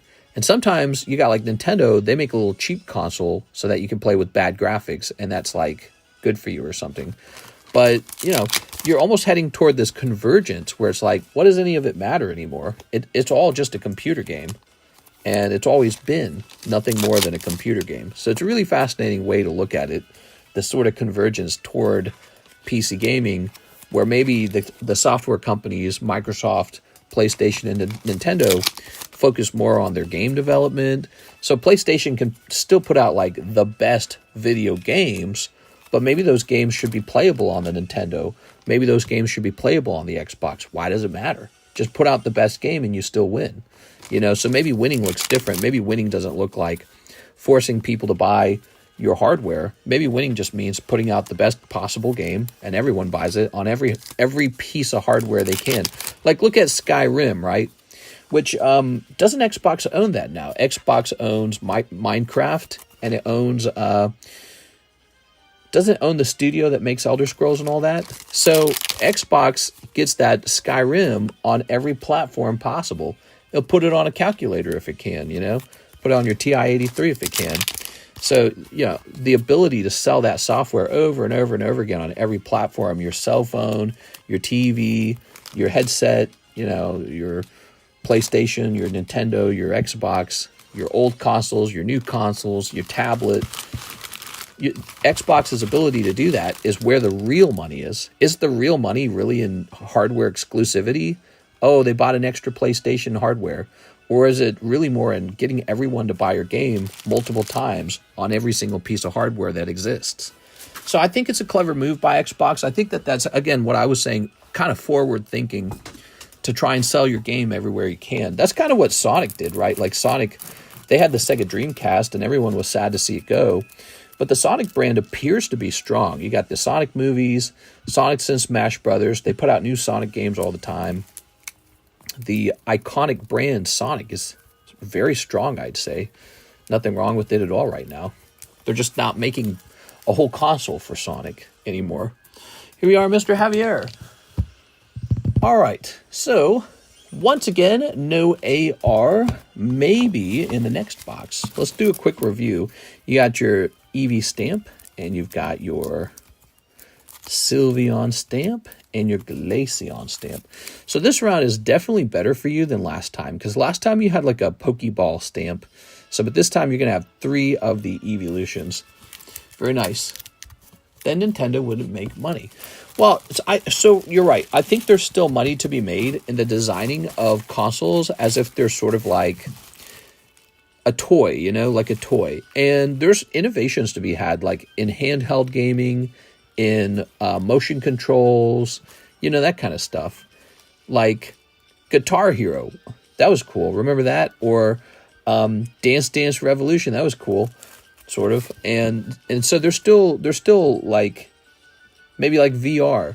There's still these things to test out and attempt to do, but ultimately, when it comes to a lot of video games are merely a piece of software that your phone can download, your laptop can download, your desktop can download. Many smart TVs can start to download. Some smart TVs are ridiculous now, but every console can run every game. You know what I mean? And so exclusivity, to force people to try and buy your hardware, I just think that there's an equation to be had there where that exclusive game has to sell so many of those consoles that it makes up for the fact that you're not selling that game on the Nintendo and you're not selling that game on the Xbox. And they're both trying to squeeze into Steam too. They're like, okay, well, we can sell on Steam at least, right? And ironically, it just means that you're going to be playing that game on the next Xbox handheld now on Steam. And so, yeah, it's really fascinating. All right, that's a whole bunch of commentary over video gaming. What? Cutter Hero? I need to play that. I want 1 slab. Oh, let me give it to you for free, Jay. How do you join the Darkrai break? Hey, what's up? So this is the Darkrai break. You can see there's 1 person on the break, and it's a total of 5 spots. To join this break, you just send me $40. You can find out how to send me $40 in the description. PayPal, Zelle, Venmo, crypto. So you send me $40 and say, I want into the Darkrai break. And then I take an energy card like this. I'll write your name up on it. And I'll put you into a bag for the Darkrai break. And then this ticks up to 2 so that people know there's 2 people in it and that there's 3 spots remaining. When that fills up, when it says 5 out of 5, we'll actually run the break and we'll post the results in the Discord server so that if you weren't there live when it actually broke, you can go check and see the results to see if you were the person who pulled them. I just hope they innovate the hardware of the Steam Deck because the machine is amazing. Ivan wants all the Zards and Pikachus. Yeah, stop taking my Charizards. All right, here's Lightning. From 2022. Wow. Cool, man. Resurgence of Power Lightning. Okay. Let's go looking around. So this one would be 10 Lightning 117H. Okay, there's no 10s of that card. Now this isn't a full art. This is a standard holo. And how about a foil version of that card?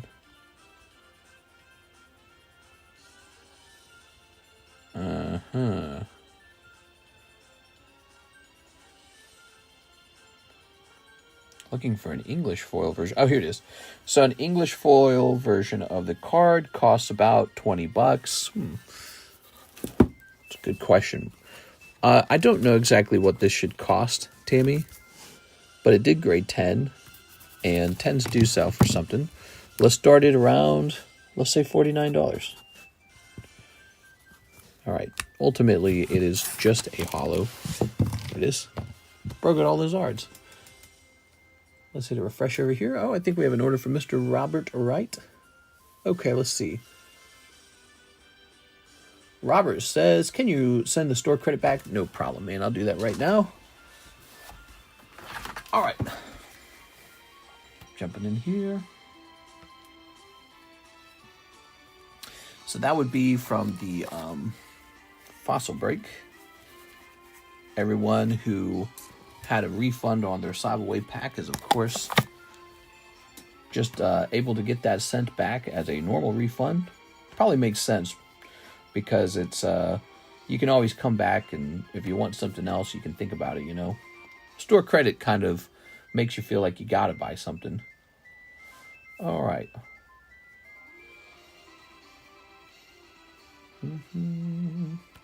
What's your current plan for reaching financial freedom in the next coming years when it comes to the uncertainty in the financial markets? Well, gee, let me say, I'm gonna put 25% of my portfolio. Blah blah blah blah blah. Hold on, let me get his email. All right. I guess Pokemon cards. I don't know. Looks like Pokemon, doesn't it? Well, I guess for me, security is more about making sure my Pokemon cards don't get scooped up by a tornado, or by a hurricane, or theft, or gross negligence or something. I don't know. Okay, Mr. Robert, I found one of your older orders. Let's get in there. And we want to refund about $25 of this. Ready?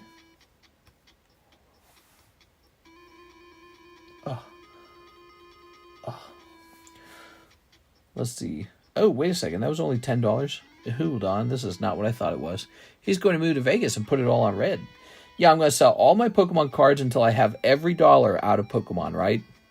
Not even one Pokemon card left in my vicinity.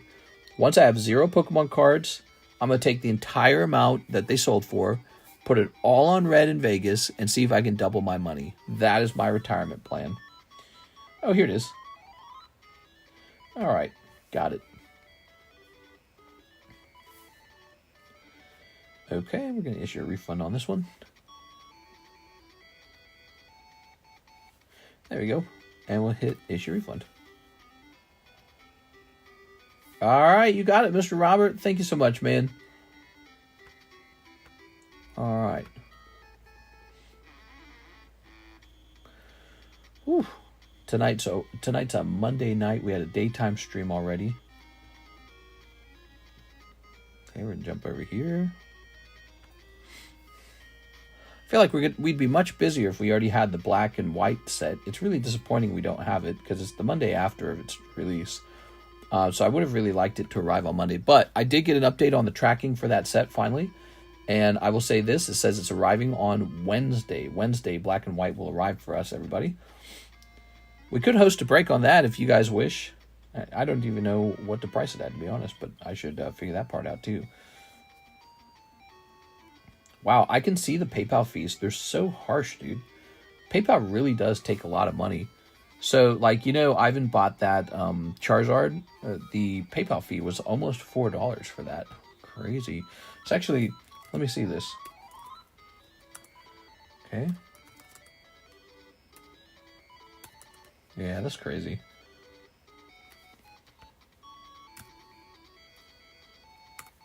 Just doing some math there.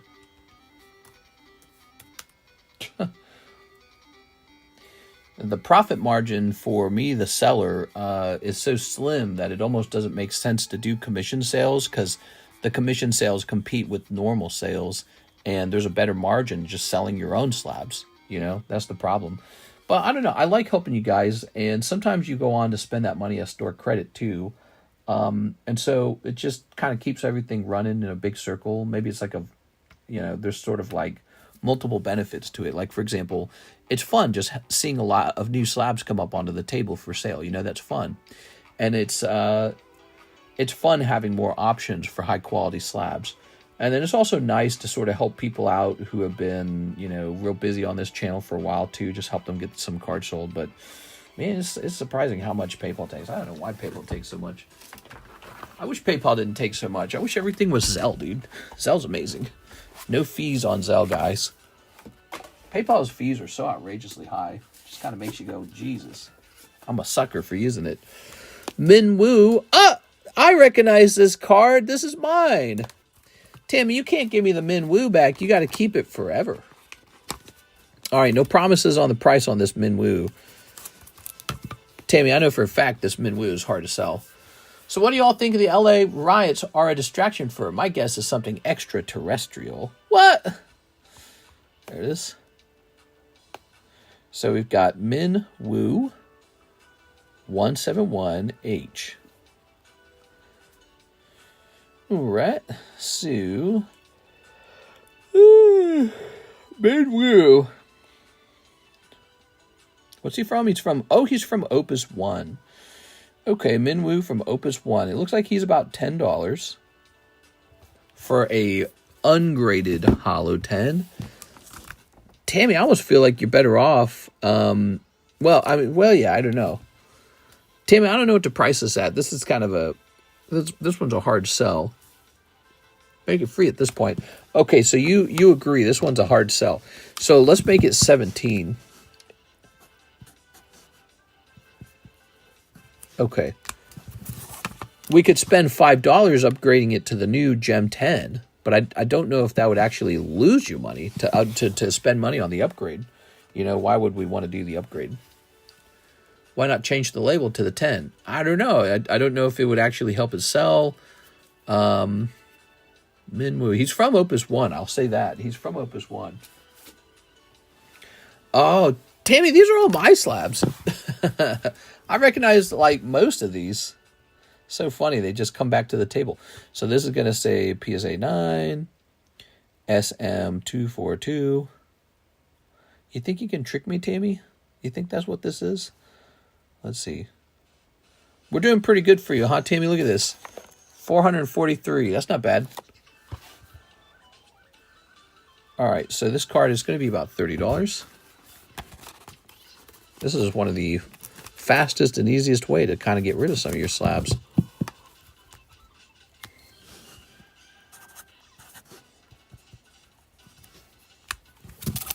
Okay, there it is. $30 Eevee from 2020, by the way. That means you've had that this whole time.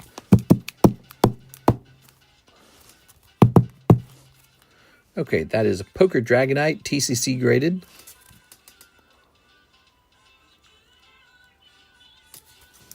What is this music, man?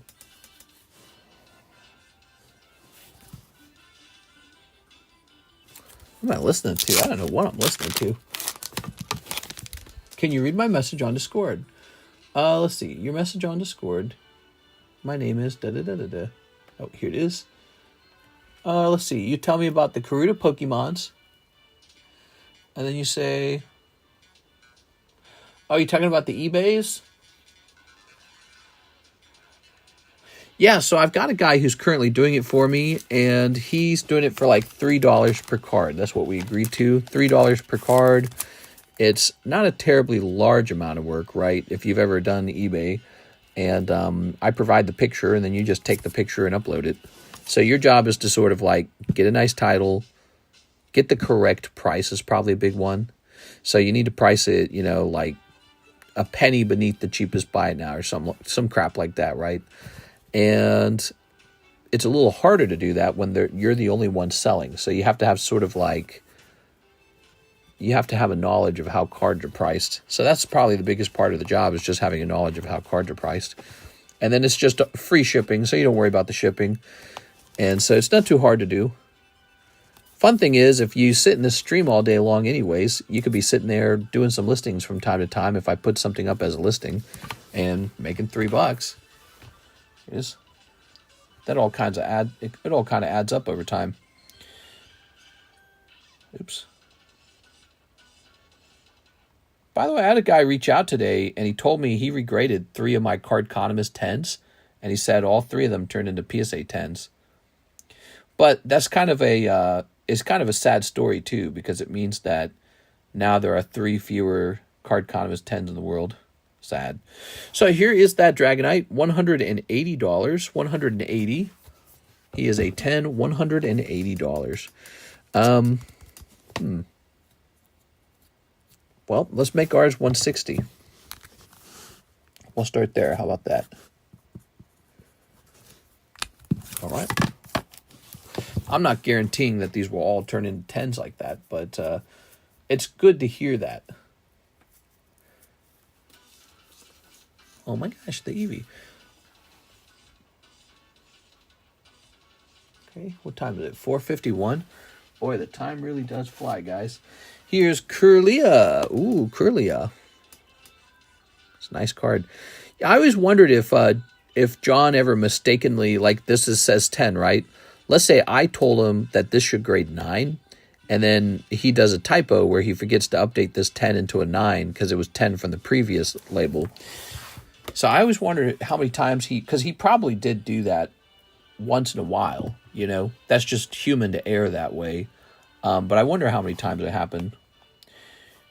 It probably did happen every now and then if you think about it.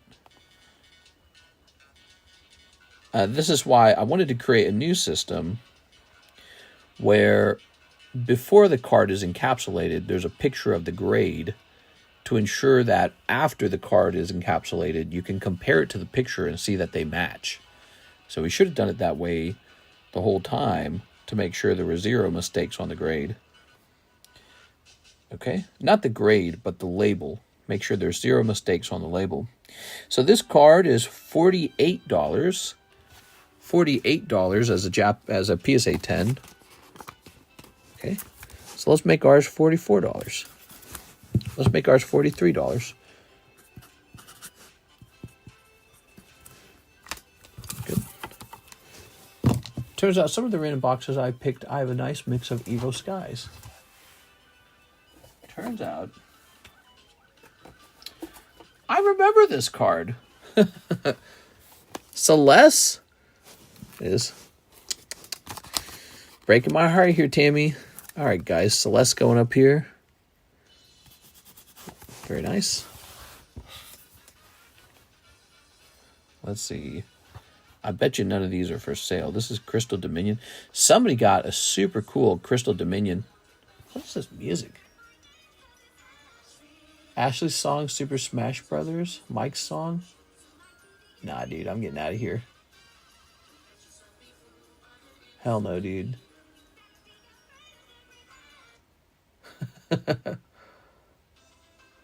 Alright, 3D Hot Rally.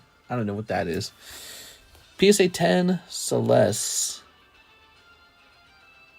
Let's just type that in. Let's see. Ah, there it is. Man, it's claiming this Celeste full art is $280.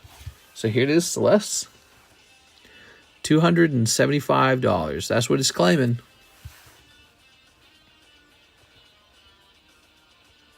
So we'll do $247.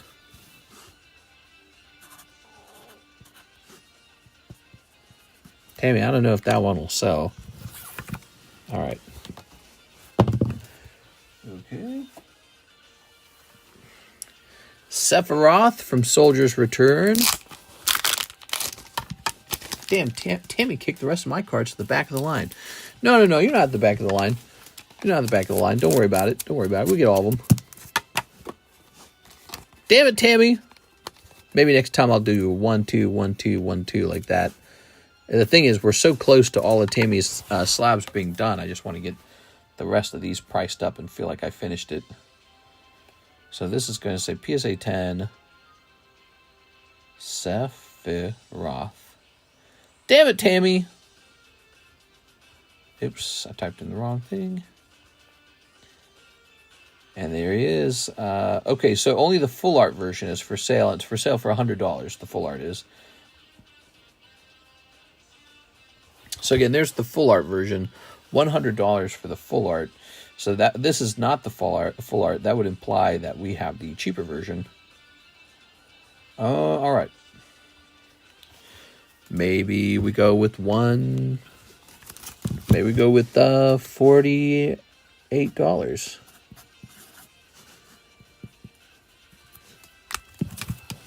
I can't. My phone in workplace. No.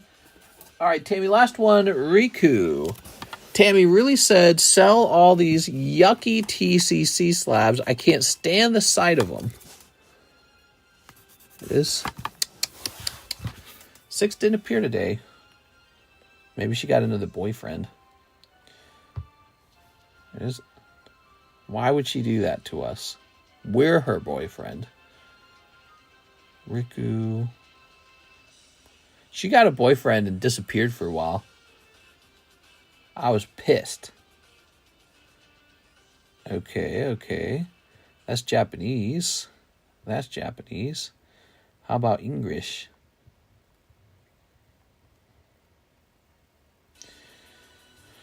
All right. Oh, here we go. Okay, so it looks like an English version of this sold for $130 on April 12th. And then for $85 on on March 16th. Okay, the last one sold was the April 12th one for $130. I don't know. There's not one for sale. Let's say $130. I don't think these are going to sell, Tammy. I think they're too expensive.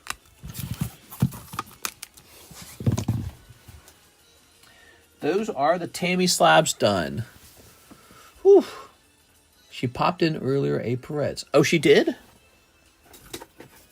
No. You only have 5 slabs left, Mr. Zach. Not too much. Yeah, nice looking Dragonite left. Let's pop this Dragonite up there. A lot of commission slabs there, guys. My best friend moved from Florida to Switzerland. What does he say about Switzerland? Every time I see a picture of Switzerland, I go, oh, so beautiful. They got mountain backdrops that can't be matched. The best mountains. The best. But I think you do have to be rather rich to afford it. And it makes me think it's really for somebody to retire who's already uber wealthy. That's the one I was waiting for. I feel I should have some interest along with the Dragonair.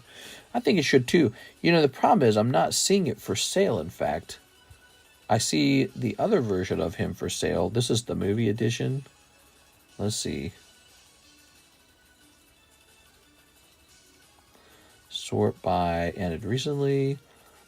Okay, so the last one of these sold $167. That's a lot of money. $167. And you have one for sale, and I don't see one for sale. Okay, we're going to say $195. Okay. We got 2 Dragonites on the table.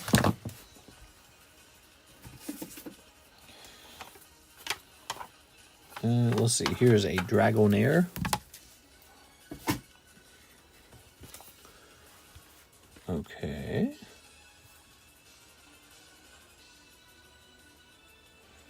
Yes.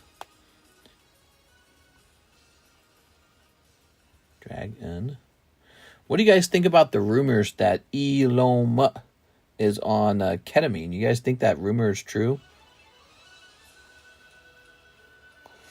Okay, so this guy's not too pricey. He's just $50. Oh, Dragonair.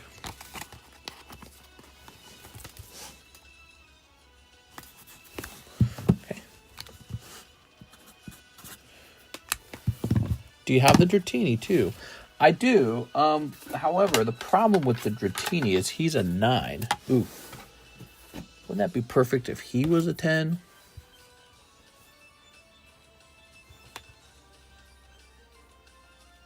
Tops Dratini. Dratigi. Okay. $25, huh? $25. That's not too much. He'd be pricier if he was a 10, of course. I'm surprised the Dragonair is so affordable. By the way, if I ever misprice these, I am obligated to stop the transaction and price it correctly, okay? Just know that. So if I make a mistake on the pricing, that is not Tammy's problem or Stekskowski's problem, so I have to go and fix it. There it is. And that's true with my cards, too. Like, let's say I've got a $500 card, and I accidentally listed it for $250, and I didn't realize I did that. I get to go back and fix that, because it's a pricing mistake. Okay. Not too bad to grab all three. Yeah, it's not too bad to grab all three. All right, this is going to say Dark Doug Trio Japanese. All right. $39.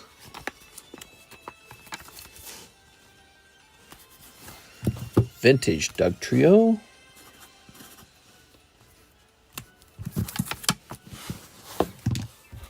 That 3 looks bad. Oh, that drives me nuts. Introductions. Okay, and that was your last card.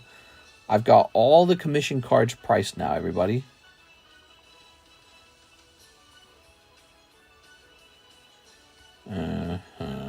What if I typed in Pokemon? What if I typed in Topps Pokemon? What if I checked the sold items? Can't find it. Cannot find an existing similar card. Let's try PSA 9. Movie, Pokemon, intro, Ductions. Alright. Is this hollow? So the non-hollow 9 is sort of like a pricey $68. I don't know. I don't see this card going for way over that. Here's the holographic version going for $170. That makes a lot of sense because it's holographic. What if we were to take a quick look at Topps Pokemon Movie Edition and change this over to 10. It's a lot of work pricing cards sometimes.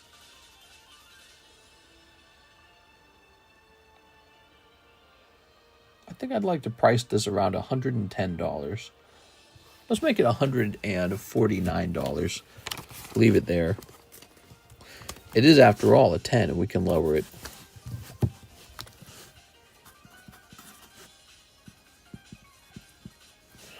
And there it is. Ta-da! Like the stream, my package finally moved to another location in Missouri. Finally on its way, it seems like. Yes! Yes! That means nothing's wrong. Dude, I was getting nervous, man. I was starting to sweat. I'm especially worried about that Dylan Chan one. What's up with that one, you know? Alexis says she remembers working on it. Let's see. We're in history.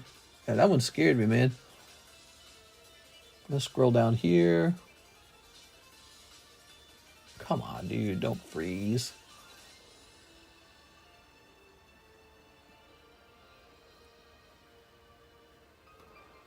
Okay. Scrolling up. In transit. Oh, that one's international. That one's not a surprise. In transit. This one's also international. Okay, and here we go. In transit. Alicia. Let's see if that one updated.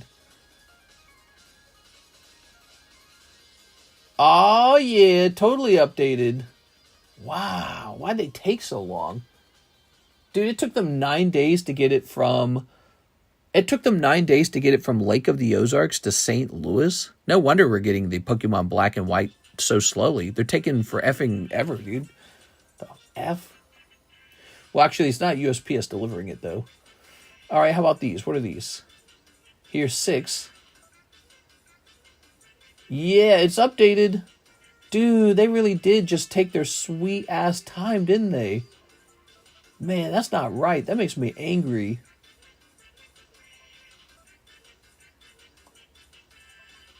They received it on June 7th. That's what they said. Arrived at Columbia, Missouri, June 7th, and it's at St. Louis on June 9th. That's Abraham G. Rios. What about the 6th one, though?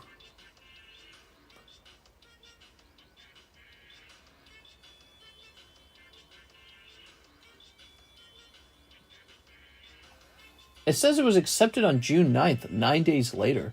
See, that's not right. They're lying. We got it out before then. That's not right. And what about this guy? Has this guy been in transit? Dude, this is my eBay buyer. He's been in transit this whole time. Wow, dude, that sucks ass. How about Dylan Chan? Where's Dylan?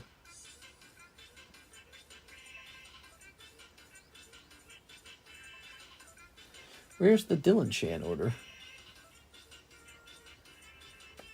I should pay shipping soon. I forgot if I have a bag. We're looking for Dylan. Maybe it's under 30 day. Okay, so scroll down. What is this music, dude? I feel like I'm getting stupider as I listen to it.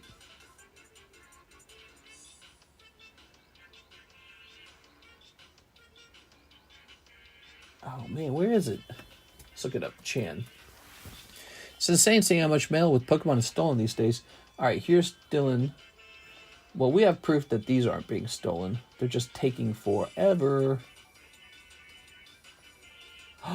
It updated. It totally updated. So Dylan Chan's updated. It no longer says that it's just a waiting item at USPS. It updated all the way to saying that it's in St. Louis. Yup. I told you it was them. It was them. They didn't even scan the package off the porch. That's no good, man. It can't be that way.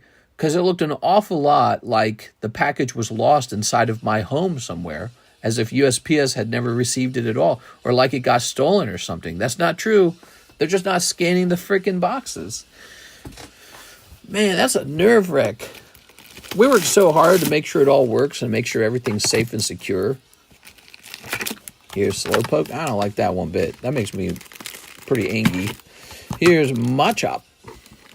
There was a holiday last week too, right? Oh, was there? Was there actually a holiday? I don't remember. Not for me. For me, it's just work. Ooh. Where did you end up deciding on moving to? Oh, we're still deciding. Yeah, we're still deciding. You were the guy who asked that great question about building wealth over time. Let me see if there's any orders in the queue. Aha, Mr. Martin Ramirez, 2 Gem 2s. By the way, to answer that question about building wealth, here's what I would not do. I would not buy property at 7% interest, because now if the property does not grow in value by 7%, it's going to be very tricky for you to make money on it. And same with like renting. Like if you're renting the house, okay, maybe the house doesn't appreciate at 7%, but maybe you're making so much profit that it's like it makes up for that 7% mortgage. Probably not. Probably going to cash flow negative. So I don't know about properties anymore. There's probably sweet situations in some places, but it's more niche. It's not like shooting fish in a barrel anymore. So I wouldn't buy property. Yeah, most people look at property as a strict like win, but property can be your worst nightmare. And then there's stocks. Stocks are pretty high. Some people argue that maybe it's in a bubble. But Trump's in power right now, and I bet you he wants really badly to have a good economy. So who knows what happens next, but the stock market's always kind of a gamble, but I have a feeling it's going to do okay for a while. Because if it ever looks bad, he's probably just going to pump it. He's going to be Donald Pump. So that's that. I don't know about crypto. I don't do a lot with crypto. Crypto's been doing okay over time, so crypto seems cool. Pokemon cards have been my moneymaker. I put everything into Pokemon cards, and they have treated me very good. So I'm kind of doing pretty well in life, in theory, so if I sell off my cards, I'm doing well. Martin Ramirez, let's grab your bag. Pokemon cards continue to be the main thing I do. I don't see that changing. I really like Pokemon cards. Donald Pump. Well, yeah, Donald Pump. And then there's gold. Gold's been going up in price because, you know, people increasingly feel like the world's too volatile. There's too much inflation. The dollar's not having any value. Blah, blah, blah, blah, blah. Out of control debt. People voting for Santa Claus. Social unrest. I think that's fair to say. Some people believe if you deport all of the illegal immigrants, that is going to actually hurt the economy pretty bad. So I've heard arguments like that. And so, you know, if Donald Trump really pushes this thing and tries to get everyone out, that could be bad, maybe. So I don't know, man. It's all guesswork. It's all crystal ball stuff, isn't it? To decide what to do next with your money. But the number one thing that generally does make you wealthy, though, is to get out there and work more hours. Go work more hours. Go get a promotion. Go get promoted at your workplace. Go job hop to a place that pays more, or start a small business, which is probably the number one way to get wealthy. I'd say if you want to get wealthy, it's not like where you park your money. It's more about how much money you bring in each day. So you need to go be CEO of some company, or you need to be the executive to the CEO. One of those two things. So you got to be one or the other. And that means positioning yourself and working very hard. There's also people who are highly paid specialists. That's like doctor, lawyer. So go get a software engineer job, go be a doctor, go be a lawyer. So highly paid specialist, executive, and then CEO. That's what you need to do to make money. As for parking money in stocks, real estate, alternative assets, collectibles, that's all speculation. It's sort of like putting money on a horse in a horse race. You're just kind of guessing. But you know my feelings about Pokemon. I like the Pokemons. I think they do very well, and I don't think they're going to do badly. If I thought they were going to do badly, I'd be liquidating them all. I'd be saying, like, quick, buy all my Charizards. Ivan Rodriguez says he will take the Destiny. The Destine. What is he talking about? He sent 25. The Dratini, maybe? He wants the Dratini, isn't it? I should have a Terastal Leafeon. Oh, I bought that from you. I bought that from you already, I'm pretty sure. Did I? I believe I bought that one from you. I bought it and placed it somewhere, didn't I? Did I put it behind me? Oh, maybe it's on the table somewhere. It was that first day I was pricing them. I ran into that and I said, this will make a good future break. Where'd I put it? I thought I bought it from you and put it somewhere. If I didn't buy it from you, then it's on the table somewhere. No one's bought it in that case. Oh, this is cool. Guess I ran out of room and I placed these over here. I thought I bought it from you. I'm pretty sure. Oh, I'm pretty sure I did. Does anyone remember that moment? Not here, though. Pokemon cards don't give dividends. They sort of do. I call it social media dividends. A social media dividend is when you take a picture of your card and people click on your video to look at your card, and then you get ad revenue from it. There you go. The ad revenue can be pretty good sometimes.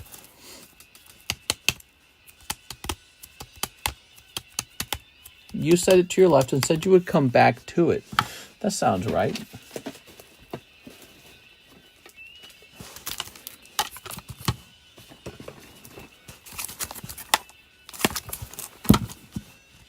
Why do I have so much stuff, dude? None of these. Wait, what is this? What's that? There was a break at one point. Wait, don't fall.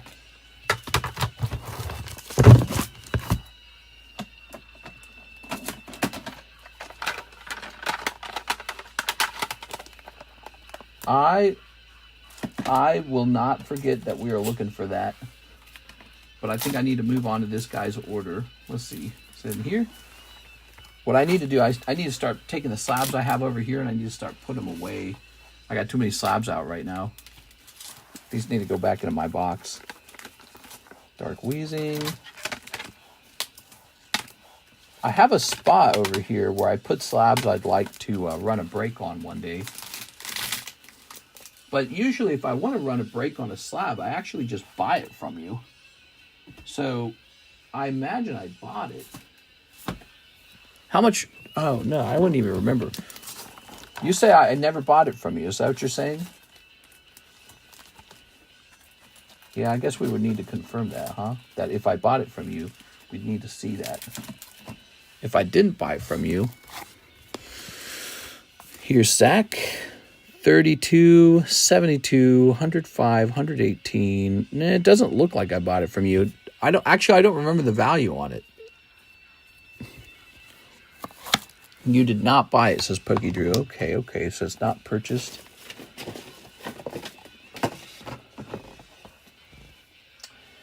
Damn. Where is it then? Okay, so I will need to do a deep dive to try and find it, but let me not make Ivan wait for this. Ivan Rodriguez.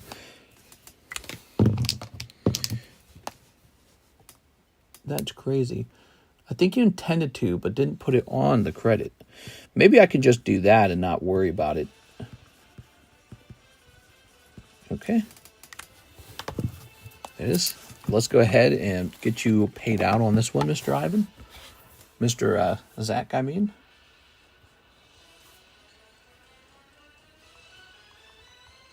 Okay.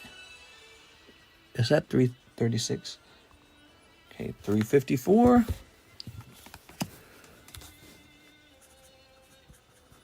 There it is. Mr. Surrounded by Slabs. Yeah, we have a problem. There's too many slabs over here. So, did you say it went to my left or my right? I actually didn't check my right. Nope, I'm not seeing it on my right.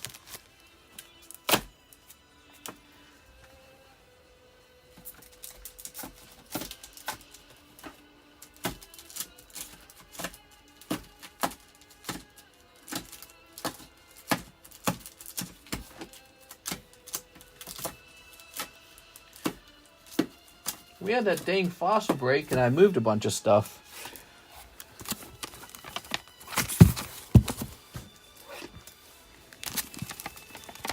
It's not in here.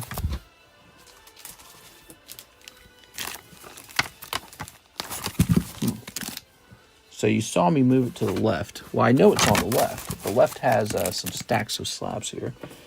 And so it would make a lot of sense if I placed it in with the stacks of slabs. But I already checked them.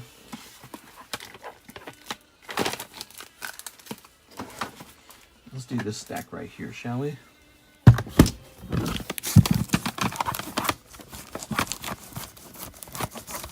Oh, I better not lose these. I need these to...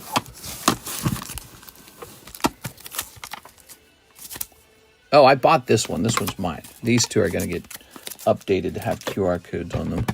And then these are just poker cards. I don't have many slabs. Ivan recommended this stream for me to get for more of my collection. There's just so much to choose from. Yeah, there's a lot of slabs for sure, man. There's a lot of slabs. I'd say always take it slow. Never feel obligated to buy something. Think of it like this. It's always much better to sit on cash until you're sure you really want something. So I gotta put these away. I gotta put these back in my box. These are all tag slabs, so it's not that. I sold that Scyther. Should have held it. What was I thinking? Should have kept it. Okay, let's check right here real fast. It's a nice Charizard.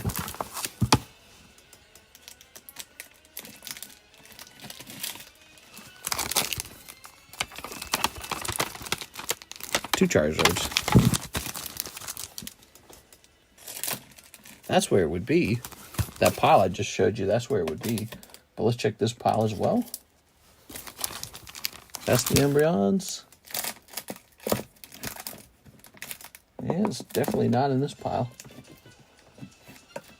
I put it on my left, huh? It doesn't make any sense. I'm searching for the Ghost of Kiev over here. All right, maybe I'll just buy it from you. Just because I can't find it. I didn't put it under here, did I? As if it was done rotating. No? By the way, these are all for sale. Look at this. $30 Tammy card, Anthony Kalura, La Flame. So plenty more. Those all have rotated on the table before. So they came back down. They'll rotate back up in the new month. Eventually. Sorry, Ivan. So Ivan also got this Doug Trio. Let me grab that. There we go. Okay.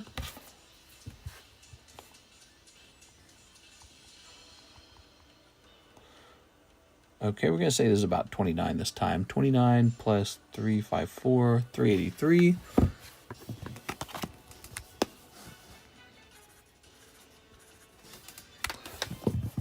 All right, there it is.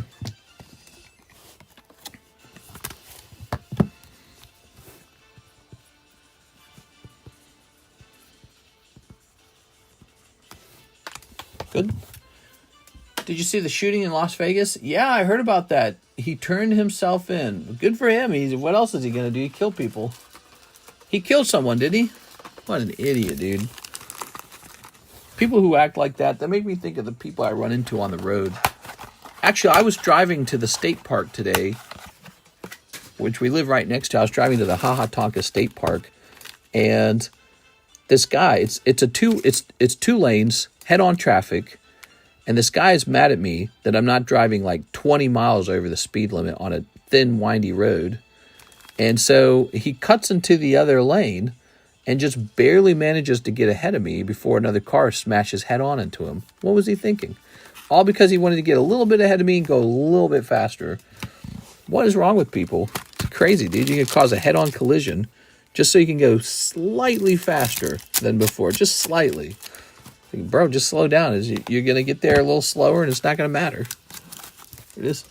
Life is too short for stuff like that. Yeah, you ever been on a road where it's just two lanes? You and oncoming traffic like this, and it's Adam and Eve, not Adam and Steve. And sometimes they have like places where you can change lanes. Well, he decides to do it in a place where he shouldn't, and there's actual oncoming traffic, and he just barely gets ahead of me. I'm like, well, you're crazy, dude. The craziest part is I was speeding. and just not fast enough. Well, shucks, not fast enough. Get over, slowpoke. And of course, he can't change lanes because it's just a one-lane road. He can't just go, Mr. Omar. Here we are, pulling our beautiful Umbreon while I'm making fun of this guy. He's got this big, dusty-looking truck, and I'm sure it's like, he's feeling good or something like that, or feeling like he's Speed Racer. I've done that before. I've driven really fast, but it's like not in a stupid area. You don't do it in an area with twisty roads. And then change lanes when you can't see who's ahead of you, the oncoming traffic. You're just being plain stupid at that point. Like, you want to go fast, you want to be dead. It is. That's literally the chase. It's the chase! We keep pulling it, too. We're great. Now, there's only a couple of ARs in this set, so you're going to see him a lot. But that's it. Mr. Omar, congratulations, man. Damn, another one. Yeah, we've done really good with these. We've done very good. I'd love to have it sent out and graded for you, by the way. I bet you that makes you some money. Some money. What's this music? This music sounds... Oh, that's Smash Brothers, huh? Weird. Okay, Mr. Batui. Congratulations. All right. We rarely see the Leafeon. Yeah. I say we open more of it until we see it. All right, what we got here? We've got Zamazenta off-center. Karumi. That's the Eevee break. Mickey Mouse star card. Lucario gym break. I didn't really get to work on too many gym breaks. Actually, it's kind of hard to choose one. Clefairy Tammy card. All right, the Clefairy Tammy card. You got it. I got you, fam. So, here it is.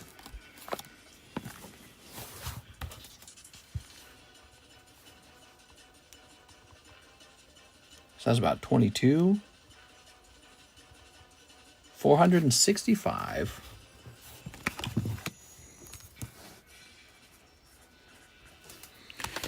It is Miss Tammy.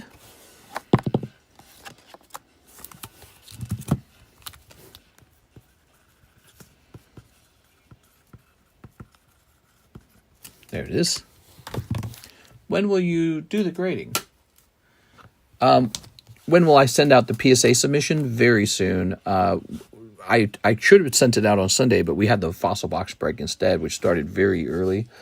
And I decided, well, let's hold off on the PSA submission because some people will actually want to add cards to it, which they did. And so now we just got a green flag to just go ahead and send it out as soon as possible. Martin Ramirez, 2 more Gem 2s. Mr. Martin, let's see, right over here. Dang, Martin, if you think about it, you were really close to that. Umbreon, weren't you? That sucks, man. This. Mister, I'm done for now. My wife's going to divorce me after this. No problem, man. You take a little break from buying all those slabs and just enjoy them and have fun with them for a while. You don't have to get in trouble. She'd be like, what are you doing? You don't understand, honey. This is an investment. It is. For sure, man. All right. You're funny, man. That's very common, by the way, Ivan. That's very common. Something about Pokemon cards just makes us want to empty our bank accounts. And then after they're empty, we're like, what have we done? It is. So, but you know, Ivan, that's also why they do so well as a sort of like asset. Because if it's this addicting to buy Pokemon cards, think about what everyone else is experiencing. They're experiencing the same feeling. And so that's how you know that it's a kind of product that sort of generally does kind of go up in price. That's how you know it's a collectible. Everyone wants it. They don't get tired of buying it. They go, oh, I want more of that. Martin Ramirez, I'm so sorry, Martin. You might have just barely missed that Umbreon. There'll be more Umbreons, though, Martin, I promise. Lots more. Okay, I ran into your bag. Where'd I run into it? When will Xi Jinping get his own SAR? Probably soon, man. He's going to get one any minute. Thank you so much, Mr. Martin. Not just you, there's the other gentleman who was opening up the whole boxes of these. That was Javier, man. Of course, the open box wasn't affecting Javier. The open box was like from the previous box, I think, the previous case. I hodl ETBs and boosters. You can hodl slabs, by the way. You don't have to strictly stick to sealed product. I don't know whoever. Yeah, I hear a lot about that. I hear a lot about people saying that, oh, I just hold sealed booster boxes. You know, all my slabs did very well, right? Like the only way for a booster box to really go up in value, like substantially, is for the cards inside of the box to go up substantially, because that's what drives people to open large amounts of it. So let me give you an example. Burning Shadows from Sun and Moon. Everyone knows that set has a cutting problem.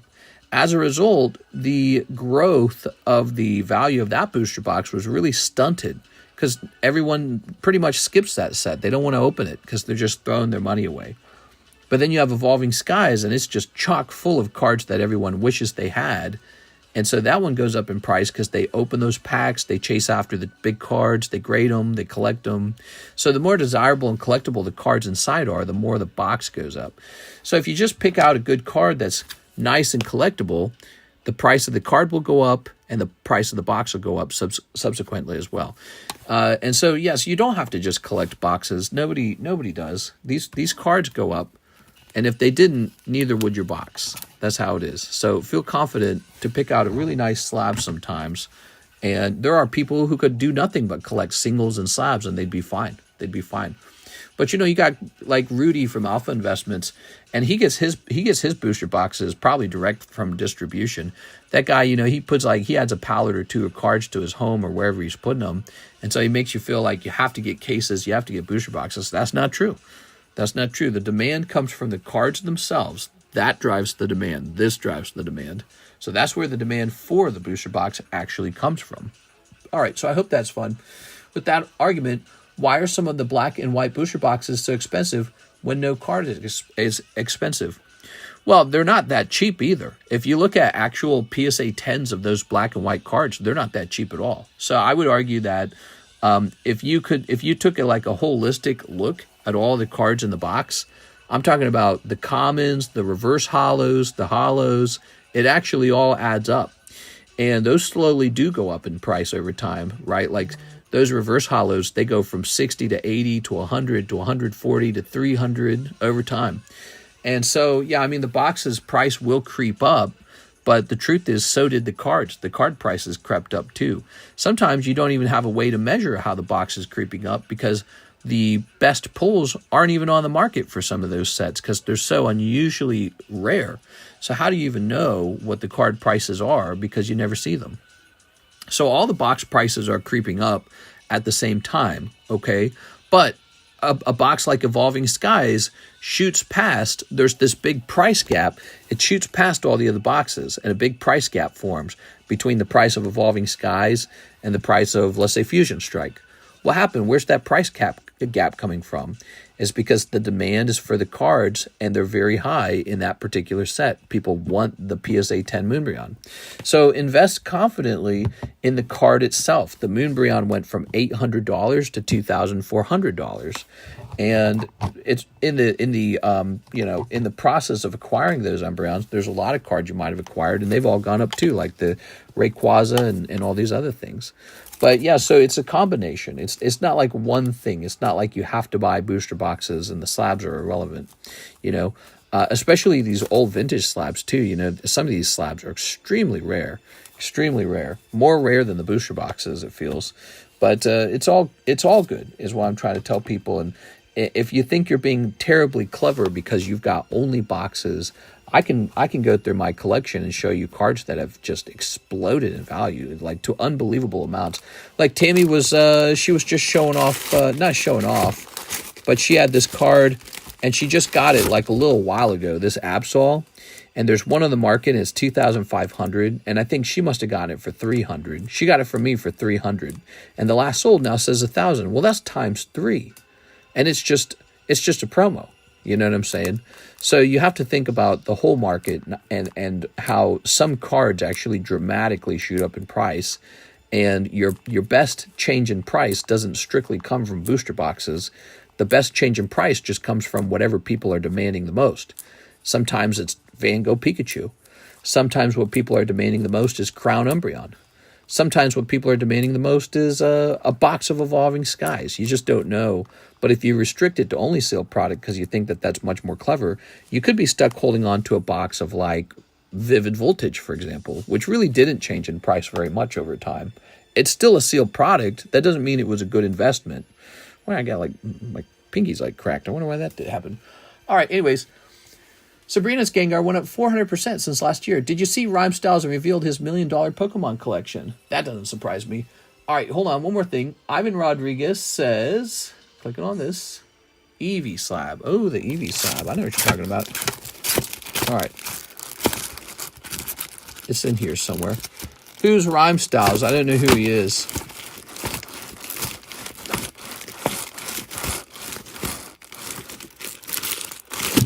I gotta find that Leafeon too. I wonder where the hell that Leafeon went. That's a Tammy card. Is.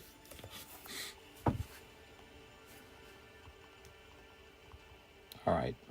$22 plus 465 is 487.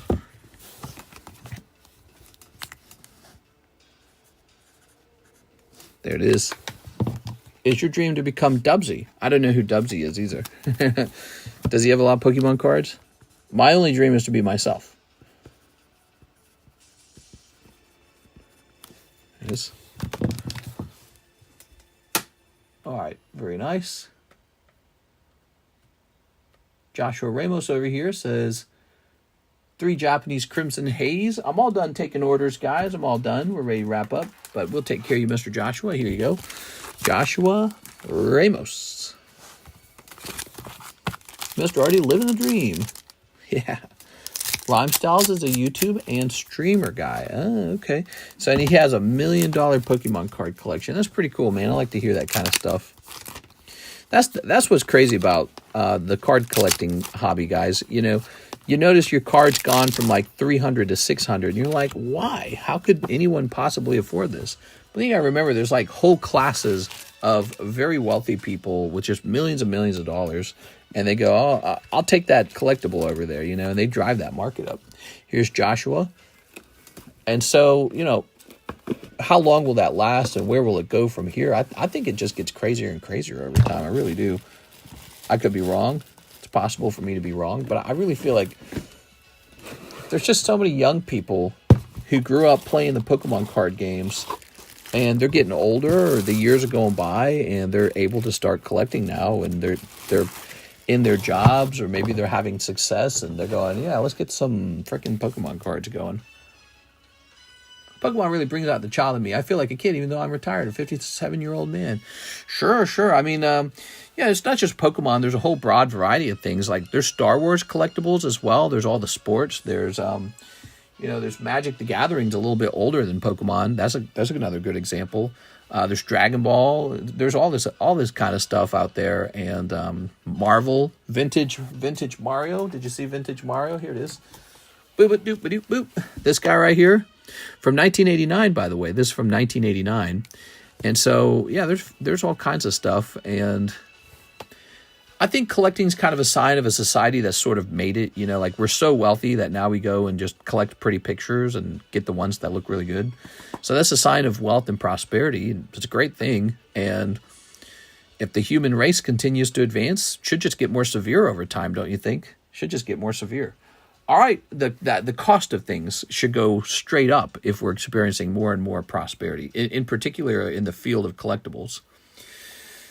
All right, I'm hopping off, everyone. I'm going to go ahead and wrap things up and go to bed, and then I wake up and I go right back to work. That's how it works over here. Day in the life of a streamer. I go to sleep at maybe about 6 a.m., then I wake up at maybe about 2 p.m.-ish. If I manage to fall asleep, that is, and then, or if my wife doesn't wake me up like for 12 times, because she tends to do that. And then, so I get to work at about 2 to 3, and then we're live at like 3:30 to 4, and it's just a big rotation again. We get done with the stream around 6:30 p.m., 7 p.m. I get a couple hours with Karis, and then it's back to work. Mister, make a day in the life of TCC.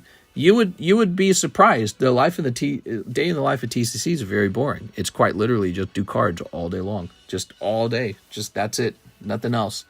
And then you get in trouble with your wife, so then you start spending a little more time with her, but nothing too spectacular. I'm hopping off, guys. See you tomorrow for the next stream. I hope you guys will be there. It is the Tuesday stream, and we won't have Pokemon Black and White. Apparently, it arrives on Wednesday. So I'll see you guys for the Tuesday stream, though. We'll have a lot of slabs to look at, and we'll see if we can rustle something up for fun.